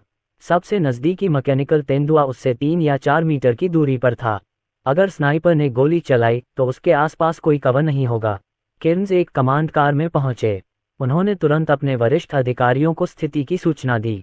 एक निश्चित भूमिगत कमांड बेस में कई बड़े लोग एकत्र हुए। अयान सक्सेना हमारे पूरे स्क्विड राष्ट्र को धमका रहा है। चलो उसे सबक सिखाते हैं और गोली चलाने का आदेश देते हैं। एक बड़ा बॉस गुस्से से चिल्लाया। दूसरा बॉस, और हम सब मर जाएंगे। वे 8,000 टाइप 3 यांत्रिक तेंदुए हमारे सभी सैनिकों को मार सकते हैं। इसके अलावा वे चुपचाप आए थे। उन्हें पनडुब्बियों द्वारा भेजा गया होगा। वहां कई पनडुब्बियां थीं। क्या उन पर कोई मशरूम बम था? सबके चेहरे बदल गए। ये संभावना कम नहीं है। तीसरे व्यक्ति ने कहा, हमें इस समस्या का समाधान करना होगा। वे 30,000 रोबोट तेंदुए निश्चित रूप से लंबे समय तक रहेंगे। जब वे आएंगे तो वे हमारे देश की अर्थव्यवस्था को गंभीर रूप से प्रभावित करेंगे। बहुत सारी निधियां निकासी का विकल्प चुनेंगी। सभी ने सिर हिलाया। उन्होंने उस बूढ़े आदमी की ओर देखा जो आगे चल रहा था। बूढ़े आदमी ने कहा, अयान सक्सेना जाहिर तौर पर माया परिवार के लिए आ रहा है। मुझे कौन बता सकता है कि माया परिवार ने क्या किया? एक अधेड़ उम्र के व्यक्ति ने जवाब दिया, मुझे पता है। माया परिवार ने अयान सक्सेना के दोस्तों का अपहरण करने के लिए लोगों को चीन भेजा था। इसके अलावा उन्होंने उस इमारत में नव गैस भी छिपाई थी। उनका लक्ष्य अयान सक्सेना को मारना है। उन्होंने कल रात पुनः प्रयास किया और असफल रहे। आगे चल रहे बूढ़े आदमी ने भौहें सिकोड़ी। ये द्वेष बहुत बड़ा है। इसका समाधान करना शायद इतना आसान न हो। माया परिवार के लोग कहाँ हैं? उन्हें जाकर अयान सक्सेना से बात करनी चाहिए। चाहे उन्हें कोई भी कीमत चुकानी पड़े, उन्हें अयान सक्सेना को संतुष्ट करना ही होगा। बूढ़े आदमी ने गहरी आवाज में कहा। आधे घंटे बाद क्वैडी अयान सक्सेना के सामने पहुंचा। उसने अपना परिचय देते हुए कहा, मिस्टर सक्सेना, मैं माया परिवार से क्वैडी हूँ। मैंने ही आपकी हत्या के लिए लोगों को चीन भेजा था। यह मैं ही था जिसने तुम्हें मारने के लिए गुप्त रूप से लड़ाकू विमान भेजा था। इसका हमारे माया परिवार के बाकी सदस्यों से कोई लेना देना नहीं है। अयान सक्सेना ने मुस्कुराते हुए कहा, यह महत्वपूर्ण नहीं है। चिंता मत करो, भले ही वे यांत्रिक तेंदुए आपके स्थान पर आ गए हैं, वे निश्चित रूप से आपके माया परिवार पर हमला नहीं करेंगे। मैं तुम्हें कुछ नहीं करूंगा। क्विडी नाखुश दिख रहे थे। अगर अयान सक्सेना ने उसे सीधे मार दिया होता तो ठीक रहता। चेहरे पर मुस्कान लिए कोवेदी को पता था कि इसका अंत अच्छा नहीं होगा। उन्होंने गहरी सांस ली और कहा, मिस्टर सक्सेना, ये कैसा रहेगा? हमारा माया परिवार हमारी गलती की सजा के तौर पर आपको $1 बिलियन अमेरिकी डॉलर का मुआवजा देगा। इसके अलावा मैं आपकी सेवा में तत्पर हूँ। अयान सक्सेना ने अपना सिर हिलाया, इसकी कोई ज़रूरत नहीं है। मुझे पैसे या तुम्हारी जिंदगी नहीं चाहिए, मुझे बस एक पति चाहिए। क्विडी, 200 अरब अमेरिकी डॉलर। अयान सक्सेना ने अपनी आंखें बंद कर लीं और कोविड को नज़रअंदाज कर दिया। कोवेदी ने गहरी सांस ली और गहरी आवाज में कहा, 100 बिलियन। हालांकि हमारा माया परिवार बहुत अमीर है, लेकिन 100 बिलियन अमेरिकी डॉलर हमारी सीमा है। अयान सक्सेना ने फिर भी उसे नज़रअंदाज किया। क्वैडी चले गए और केर्न्स ने कहा, श्री सक्सेना, क्यों न हम माया परिवार के उन सभी लोगों का पता लगाएं जो इसमें शामिल हैं और उन्हें न्याय के कटघरे में खड़ा करें। अयान सक्सेना ने उसकी ओर देखा। मैं चाहता हूं कि माया परिवार पूरी तरह नष्ट हो जाए। माया परिवार चाहता है कि परिवार के सभी सदस्य मर जाएं। अगर मैं सफल हो गया तो मैं यांत्रिक तेंदुओं के साथ चला जाऊंगा। अगर मैं असफल रहा तो 1 महीने के भीतर 30,000 यांत्रिक तेंदुए आ जाएंगे। एक बार वे आ गए तो निश्चित रूप से 10 साल के भीतर नहीं जाएंगे। केर्न्स ने हौंफते हुए कहा, इस बार माया परिवार मुश्किल में पड़ गया है। मिस्टर सक्सेना, क्या ये बहुत क्रूर नहीं है? केर्न्स। अयान सक्सेना मुस्कुराए, मैं तो बस मजाक कर रहा था। यह आप पर निर्भर है कि आप क्या करते हैं। अगर आप संतुष्ट हैं तो मैं चला जाऊंगा। केर्न्स, यह अजीब होगा अगर अयान सक्सेना मजाक कर रहा हो। अध्याय 600, माया परिवार के सदस्यों को पकड़ो। जब ये खबर फैली तो स्क्विड किंगडम के बड़े लोगों के माथे पर बल पड़ गए। अयान सक्सेना वास्तव में पूरे माया परिवार को नष्ट करना चाहता था। अयान सक्सेना इच्छाधारी सोच वाला है। माया परिवार हमारे स्क्विड राष्ट्र में शीर्ष परिवार है। अगर हम माया परिवार को नष्ट कर देंगे तो हम अपना सम्मान खो देंगे। हम इस पर बिल्कुल सहमत नहीं हो सकते। कई बड़े लोगों ने अपनी बात रखी, लेकिन कई अन्य दिग्गज चुप रहे। मुझे बताओ आपकी क्या सोच है? प्रमुख बॉस ने शेन शेंगयू की ओर देखा। उनके बगल में खड़े एक व्यक्ति ने आह भरते हुए कहा, यहाँ पहले से ही 8,000 रोबोट तेंदुए आ रहे हैं। मुझे डर है कि हम अयान सक्सेना के 30,000 रोबोट तेंदुओं को आने से नहीं रोक पाएंगे। अगर वे सचमुच आएंगे तो वे निश्चित रूप से खाली नहीं करेंगे। उस समय हमारे पास जो कुछ भी है वह अयान सक्सेना का होगा। किसी ने कहा, हम संयुक्त राष्ट्र में उस पर मुकदमा कर सकते हैं। एक अन्य व्यक्ति ने कहा, संयुक्त राष्ट्र क्या कर सकता है? हम संयुक्त राष्ट्र से डरते नहीं हैं, तो क्या अयान सक्सेना संयुक्त राष्ट्र से डरेंगे? यानहुआंग नेता को चीन और भालू देश का समर्थन प्राप्त है, इसलिए वे प्रतिबंधों से डरते नहीं हैं। और एक बार जब हम मुकदमा करेंगे तो निश्चित रूप से और अधिक रोबोट तेंदुए होंगे। सभी लोग बोलने लगे। अधिकांश लोग माया परिवार के लिए अपने हितों को नुकसान नहीं पहुंचाना चाहते। माया परिवार स्क्विड किंगडम में शीर्ष परिवार है। अगर माया परिवार गिर जाता है तो भी वे बहुत सारे लाभ साझा कर सकते हैं। डिंग डिंग, एक बड़े आदमी का मोबाइल फोन अचानक बज उठा। उन्होंने फोन उठाया और फोन के दूसरी तरफ मौजूद व्यक्ति ने कहा, निदेशक, ताज़ा खबर यह है कि बड़ी संख्या में चीनी यांत्रिक तेंदुए जहाज पर चढ़ गए हैं। यांत्रिक तेंदुओं की संख्या मोटे तौर पर 30,000 होने का अनुमान है। बड़े आदमी ने फोन रख दिया। उन्होंने गहरी आवाज में कहा, सब लोग, यह एक आपात स्थिति है। चीन के 30,000 रोबोट तेंदुए समुद्र तटीय गोदाम से बाहर आ गए हैं। वे जहाज पर सवार हो रहे हैं और जल्द ही बंदरगाह से निकल जाएंगे। सब लोग, अगर हम अभी चलें तो 1 महीने में जरूर पहुंच सकेंगे। उन पर भारी दबाव छाया हुआ था। सभी लोग इस बारे में ध्यान से सोचें। क्या हम माया परिवार के लिए अपना पूरा देश कुर्बान करना चाहते हैं? अयान सक्सेना और चीनी अधिकारी अलग अलग हैं। वह सचमुच लोगों को मारने की हिम्मत रखता है। यह मत भूलिए कि तोसाकुरा देश में हजारों लोग मारे गए और यानहुआन क्षेत्र में भी हजारों लोग मारे गए। और ऑस्ट्रेलिया बड़े लोगों में से एक ने गहरी सांस ली। माया परिवार के साथ उसके अच्छे संबंध नहीं थे और वह इस बात से बहुत खुश था कि माया परिवार को दुर्भाग्य का सामना करना पड़ेगा। सब लोग चुप थे। थोड़ी देर बाद किसी ने पूछा, अमेरिका के बारे में क्या? अमेरिका इस मामले पर क्या सोचता है? एक अन्य व्यक्ति ने कहा, उनकी हिम्मत नहीं हुई कि वे एक शब्द भी बोलें। लड़ाकू विमान ने उनके वायुसेना अड्डे से उड़ान भरी थी। उनके लिए मामले से खुद को दूर रखना बहुत देर हो चुकी थी। वे अयान सक्सेना को भड़काना नहीं चाहते थे। क्या आपको लगता है कि अयान सक्सेना में यांत्रिक तेंदुए को संयुक्त राज्य अमेरिका भेजने की हिम्मत नहीं है? जिस व्यक्ति ने अभी अभी प्रश्न पूछा था उसने आह भरी। थोड़ी देर बाद नेता ने कहा, सब लोग, हमने काफी चर्चा कर ली है। अब हम गुमनाम होकर मतदान करें। यदि आप सहमत हैं तो कृपया निशान लगाएं और यदि असहमत हैं तो काट दें।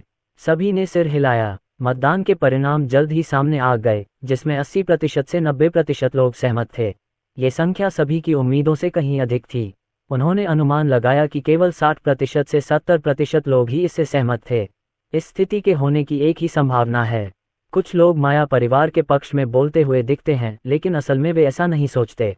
वे माया परिवार को विभाजित करके बहुत खुश हैं। सभी को लगता है कि परिणाम बहुत स्पष्ट है। माया परिवार ने गुप्त रूप से लड़ाकू विमान भेजे हैं और देशद्रोह किया है।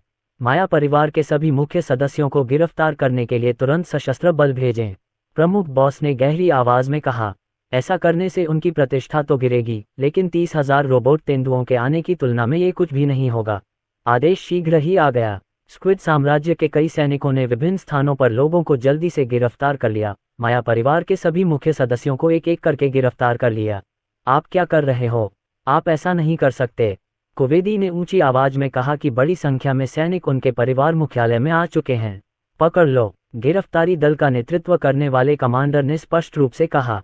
उसके पीछे की ताकतों का माया परिवार के साथ खराब संबंध है, इसलिए वह लोगों को गिरफ्तार करने के लिए माया परिवार में एक टीम का नेतृत्व करने में बहुत खुश है।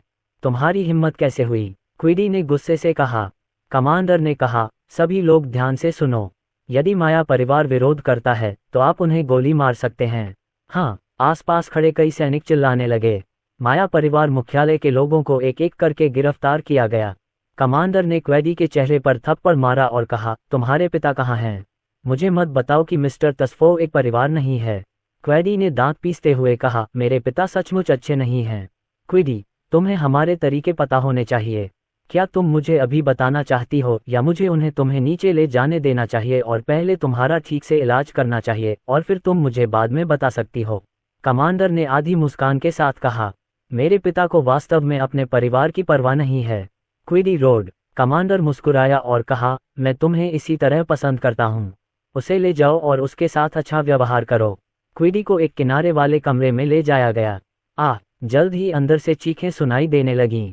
कुछ मिनटों के बाद क्विडी अब और बर्दाश्त नहीं कर सका। कमांडर बनकर के प्रवेश द्वार पर पहुंचा। प्रवेश द्वार बहुत छिपा हुआ था और अगर कोई उसे नहीं बताता तो उसे ढूंढना आसान नहीं होता। मिस्टर तस्फो, आपको बाहर देखने में सक्षम होना चाहिए। क्या आप खुद बाहर निकलेंगे या हम आपको उड़ा देंगे? कमांडर ने मुस्कुराते हुए कहा, ये जानते हुए कि प्रवेश द्वार कहाँ है, उसे उड़ा देना कठिन नहीं है। दरार। जल्द ही तस्फो बाहर आ गया। कमांडर ने शांति से कहा, मिस्टर तस्फो, आप माया परिवार ने देशद्रोह किया है। हमें आप सभी को गिरफ्तार करने का आदेश दिया गया है। तस्फो ने भौहें सिकोड़कर पूछा, देशद्रोह? हमने अपने देश के साथ कब विश्वासघात किया? कमांडर ने कहा, आपने बिना अनुमति के लड़ाकू विमान भेजे और देश ने 4 स्टील्थ लड़ाकू विमान खो दिए। पायलट समुद्र में गिर गया और मर गया। क्या ये देशद्रोह नहीं है? उसे संभालो और ले जाओ। रात बीत गई। माया परिवार और स्क्विड साम्राज्य के सभी लोगों को गिरफ्तार कर लिया गया। किर्न्स फिर अयान सक्सेना के पास आए। अयान सक्सेना ने समुद्र तट पर आराम से स्वादिष्ट नाश्ते का आनंद लिया। मिस्टर सक्सेना, माया परिवार के सभी सदस्यों को गिरफ्तार कर लिया गया है।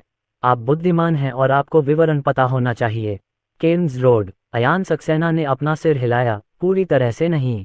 माया परिवार के कई सदस्य दुनिया के दूसरे हिस्सों में भी हैं। आपकी खुफिया एजेंसियां शक्तिशाली हैं और उन्हें उन सभी को खोजने में सक्षम होना चाहिए। मुझे यकीन है कि आप इसका पता लगा सकते हैं। स्क्विड किंगडम के खुफिया संगठन दुनिया में बहुत शक्तिशाली हैं। मिस्टर सक्सेना, जब हम उनसे निपट लेंगे तो आपको सभी यांत्रिक तेंदुओं को हटा देना होगा। किसी को भी पीछे मत छोड़ना, केर्न्स ने गहरी आवाज में कहा। अयान सक्सेना ने थोड़ा सिर हिलाया। कोई बात नहीं, मैंने तुमसे पहले भी वादा किया था और मैं अब भी ईमानदार हूँ। केर्न्स, चीन ने 30,000 यांत्रिक तेंदुए एक जहाज पर लाद दिए हैं। जहाज पहले ही रवाना हो चुका है। क्या आप कृपया उस जहाज को पहले वापस जाने देंगे? अयान सक्सेना ने अपना सिर हिलाया। यह जरूरी नहीं है, वे 30,000 यांत्रिक तेंदुए केवल दूसरे प्रकार के हैं। जब तक आप उन्हें ठीक से संभालते रहेंगे वे मिस्र और ऊँट प्रदेश चले जाएंगे।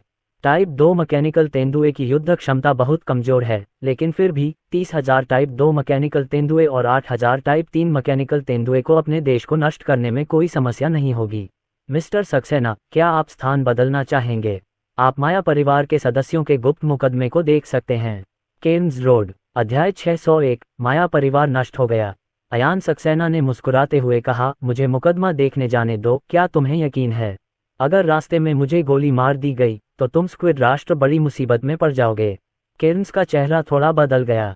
उन्होंने कहा, मिस्टर सक्सेना, मैंने लापरवाही बरती। आपके लिए यहीं रहना बेहतर होगा। आप दूर से ही मुकदमे को देख सकते हैं। अयान सक्सेना खड़ा हो गया। दूर से देखने पर यह दिलचस्प नहीं लगता। मुझे इस मुकदमे को नज़दीक से देखना चाहिए। यदि तुम मेरी रक्षा नहीं कर सकते तो तुम सब मेरे साथ दफना दिए जाओगे। केर्न्स, अयान सक्सेना ने अकेले ही गुफा में जाने की हिम्मत की। उसने अयान सक्सेना से पूछा, लेकिन असल में वह सिर्फ अयान सक्सेना की परीक्षा ले रहा था। मिस्टर सक्सेना, इसकी कोई आवश्यकता नहीं है, केर्न्स ने जल्दी से कहा। अयान सक्सेना ने शांति से कहा, मुझे लगता है कि यह जरूरी है। अगर आप मुझे मारना चाहते हैं तो कर दीजिए। चीन तक हथियारे भेजने की कोई जरूरत नहीं है। केर्न्स ने अयान सक्सेना को सलाह दी, श्री सक्सेना, भले ही हम आपकी सुरक्षा के लिए अपनी पूरी कोशिश करें, फिर भी आपके लिए वहां जाना खतरनाक होगा। अयान सक्सेना मुस्कुराए, कोई बात नहीं, मेरी पनडुब्बी में कुछ नए प्रकार के मशरूम हैं। अगर मैं मर गया तो आप में से अनगिनत लोग मेरे साथ दफनाए जाएंगे। केर्न्स, उसके माथे पर ठंडा पसीना आ गया। चल दर, क्या तुम मेरी परीक्षा लेने की कोशिश नहीं कर रहे हो? अयान सक्सेना ने शांति से कहा। केर्न्स ने अयान सक्सेना को बुलेट प्रूफ गाड़ी में बिठाया और काफिला तेजी से निकल पड़ा। आगे और पीछे कई गाड़ियां उनकी सुरक्षा कर रही थीं और किसी भी असामान्यता का जवाब वे भयंकर हमले से दे सकते थे। यांत्रिक तेंदुआ अयान सक्सेना का पीछा नहीं कर रहा था। केर्न्स ने पूछा, मिस्टर सक्सेना, क्या आपका यांत्रिक तेंदुआ आपका पीछा नहीं कर रहा है? अयान सक्सेना ने सिर हिलाया, कोई ज़रूरत नहीं। आप मुझे मारना चाहते हैं या मेरा अपहरण करना चाहते हैं, यह आप पर निर्भर है। मैं तुम्हें एक मौका दूंगा। केर्न्स की आंखों में कुछ अजीब सी चमक थी। यांत्रिक तेंदुआ उनका पीछा नहीं कर रहा था। अगर वे अयान सक्सेना का अपहरण कर लेते तो वे ऐसा कर सकते थे, लेकिन अयान सक्सेना के अपहरण का नतीजा संभवतः उनका पूर्ण विनाश होता। मिस्टर सक्सेना, आप मजाक कर रहे हैं। हम आपका अपहरण कैसे कर सकते हैं? केर्न्स ने जल्दी से कहा। अयान सक्सेना ने शांति से कहा, मैं तुम्हें अवसर देता हूँ। तुम इसका लाभ उठा सकते हो या नहीं, ये तुम्हारा मामला है। समय पल पल बीतता गया। अयान सक्सेना उदासीन दिखे। उसकी ताकत के कारण साधारण मिसाइलें उसे नहीं मार सकती, और अगर कोई खतरा है तो वह कार से बाहर निकल सकता है और तुरंत निकल सकता है। ऐसा लगता है कि उसका व्यवहार लापरवाह है, लेकिन यह वास्तव में बहुत स्थिर है। केर्न्स घबरा गया। अगर अयान सक्सेना मर गया तो वे सभी मर जाएंगे। अयान सक्सेना ने ऐसा जोखिम उठाने की हिम्मत की, उसे सिर्फ उन यांत्रिक तेंदुओं पर ही भरोसा नहीं रहा होगा। अगर उन्होंने अयान सक्सेना का अपहरण किया है तो उन्हें तुरंत पीट पीट कर मार दिया जाएगा। 1 घंटे में काफिले ने कई दर्जन मील की यात्रा कर ली। अयान सक्सेना और उसके दोस्त जेल के बाहर पहुंचे। मिस्टर सक्सेना, ये जेल है। माया परिवार का गुप्त मुकदमा यहीं चल रहा है। क्या आप सचमुच अंदर जाकर देखना चाहते हैं? केर्न्स ने पूछा। अयान सक्सेना मुस्कुराया, अब मैं यहाँ आ गया हूँ, देखो। अगर तुम मुझे इस जेल में बंद करना चाहते हो तो करो। अगर मैं 10 मिनट से ज्यादा समय के लिए संपर्क खो देता हूँ तो पहला मशरूम तुम्हारी जमीन पर उगेगा। यदि आधे घंटे के बाद भी हमारा संपर्क टूट जाता है तो पनडुब्बी सभी मशरूमों को छोड़ देगी। केर्न्स, उसने माथे से पसीने की बूंदें पोंछते हुए कहा, मिस्टर सक्सेना, हम आपका अपहरण कैसे कर सकते हैं? बिल्कुल नहीं। उनमें से 1 दर्जन को जेल भेज दिया गया। ये जेल कोई भूमिगत जेल नहीं है। अगर मिसाइल हमला भी हो जाए तो अयान सक्सेना जल्दी से जेल से निकल सकता है। अयान सक्सेना सचमुच आ गया। ऐसा लगता है कि उसे बिल्कुल भी डर नहीं है। वह निडर है। जेल में 2 लोग खिड़की से अयान सक्सेना को देख रहे थे। अयान सक्सेना काफी रिलैक्स नजर आए। इस जेल में उन्होंने कई लोगों को मारा था। ज्यादातर लोग यहाँ आने पर डर जाते थे, भले ही वे पकड़े न गए हों। लेकिन अयान सक्सेना को ये बिल्कुल भी नजर नहीं आता था। जल्द ही अयान सक्सेना बिल्डिंग के अंदर आ गया। श्री सक्सेना, आपका स्वागत है। स्क्विड किंगडम के एक बड़े शॉट ने अयान सक्सेना से हाथ मिलाया। अयान सक्सेना मुस्कुराए, क्या आप सचमुच मेरा स्वागत करते हैं? दूसरे व्यक्ति का मुंह हिल गया। वे किसी भी चीज का स्वागत नहीं करते। अयान सक्सेना ने उन्हें सिर झुकाकर माया परिवार से निपटने के लिए मजबूर किया और उन्हें अपमानित किया गया। बिल्कुल श्री सक्सेना, आपने कई क्षेत्रों में महान उपलब्धियां हासिल की हैं। हम में से कई लोग आपकी बहुत प्रशंसा करते हैं। अयान सक्सेना के सामने बिग बॉस। अयान सक्सेना, इसकी चिंता मत करो, चलो शुरू करते हैं। आपको जल्द से जल्द विदेशी माया परिवार के सदस्यों से निपटना होगा। जब तक आप उनसे निपट नहीं लेते तब तक यांत्रिक तेंदुआ नहीं जाएगा। अयान सक्सेना बैठ गया। माया परिवार के कई सदस्यों को लाया गया। उनमें माया परिवार का मुखिया तस्फो भी शामिल था। अयान सक्सेना को देखकर तस्फू ने विनती की, मिस्टर सक्सेना, हमारे परिवार में केवल कुछ ही लोगों को आपकी हत्या के बारे में पता था और बाकी लोगों का इससे कोई लेना देना नहीं था। कृपया उन्हें जाने दें। मिस्टर सक्सेना, कृपया उन्हें जाने दीजिए। कोएंडी भी। अयान सक्सेना ने शांत भाव से कहा, आप गलत हैं। आपको मेरी हत्या के लिए नहीं बल्कि देशद्रोह के आरोप में गिरफ्तार किया गया है। मैं तो बस उत्साह देखने आया था। आपसे विनती करना बेकार है। मुझे इस बात पर कोई राय नहीं है कि आपका देश आपको माफ कर सकता है या नहीं। वहाँ आसपास काफी लोग हैं। अनुमान है कि किसी ने चुपके से वीडियो रिकॉर्ड कर लिया होगा। अयान सक्सेना आलोचना नहीं चाहता। पूरे परिवार की हत्या करना बेहद क्रूर है। कुछ लोगों की आंखों में अफसोस झलक रहा था। अयान सक्सेना ने तो इस मामले से खुद को अलग कर लिया। मुकदमा शुरू होता है। स्क्विड किंगडम के एक सैन्य न्यायालय के न्यायाधीश ने कराहते हुए कहा, समय हर सेकंड बीतता है। माया परिवार पर कई आरोप लगाए गए और इस बार अपनी कार्रवाई की आवश्यकता और औचित्य को प्रदर्शित करने के लिए उन्हें माया परिवार को पूरी तरह से बदनाम करना पड़ा। तस्फो और अन्य लोग बेहद दुखी दिख रहे थे। उन्हें उम्मीद नहीं थी कि अयान सक्सेना का यह अंजाम होगा। उनके परिवार के सभी मुख्य सदस्यों को मरना होगा और परिवार के बाकी सदस्यों को भविष्य में भोजन देने वाला कोई नहीं होगा। परिवार की प्रतिष्ठा भी नष्ट हो गई। उसे नीचे ले जाओ। तस्फो और उसके आदमियों को जेल के अंदर फांसी स्थल पर ले जाया गया, जहां उन्होंने पकड़े गए कई लोगों को फांसी दी थी। Bang bang bang. गोलियों की आवाज सुनकर तस्फो और उसके सभी आदमी जमीन पर गिर पड़े। आसपास के स्क्विड देशों के कुछ लोगों को असहजता महसूस हुई। अयान सक्सेना ने सराहना करते हुए कहा, आपने अच्छा काम किया है। आगे एक छोटी सी समस्या है। माया परिवार के पास सतह पर 100 बिलियन या 200 बिलियन अमेरिकी डॉलर की संपत्ति है और गुप्त रूप से 10 ट्रिलियन अमेरिकी डॉलर को नियंत्रित करता है। मुझे इन परिसंपत्तियों का 20% हिस्सा चाहिए। मुझे छूट दो। उनके बगल में बैठे एक व्यक्ति ने बदले हुए भाव से कहा, मिस्टर सक्सेना, माया परिवार के पास गुप्त रूप से इतनी सारी संपत्तियां नहीं हैं। अयान सक्सेना ने शांति से कहा, यही तो आप नहीं जानते। मेरे पास लोग हैं और बुद्धि भी है। मैं कैसे नहीं जान सकता कि उनके पास क्या संपत्ति है। मैं तुम्हें एक सूची दूंगा। माया परिवार की कुछ परिसंपत्तियों को यदि कुछ हो जाए तो उनका मूल्य अस्थायी रूप से कम हो जाएगा, लेकिन जब वे आपके हाथों में होंगी तो उनका मूल्य बढ़ जाएगा। एक अन्य व्यक्ति ने कहा, श्री सक्सेना, माया परिवार की कई संपत्तियां हमारे स्क्विड देश में हैं। वे मूल रूप से हमारे स्क्विड देश की संपत्तियां हैं। अयान सक्सेना, तो मुझे केवल 200 बिलियन अमेरिकी डॉलर की आवश्यकता है। आपको और माया परिवार को मुझे आध्यात्मिक मुआवजा देना चाहिए।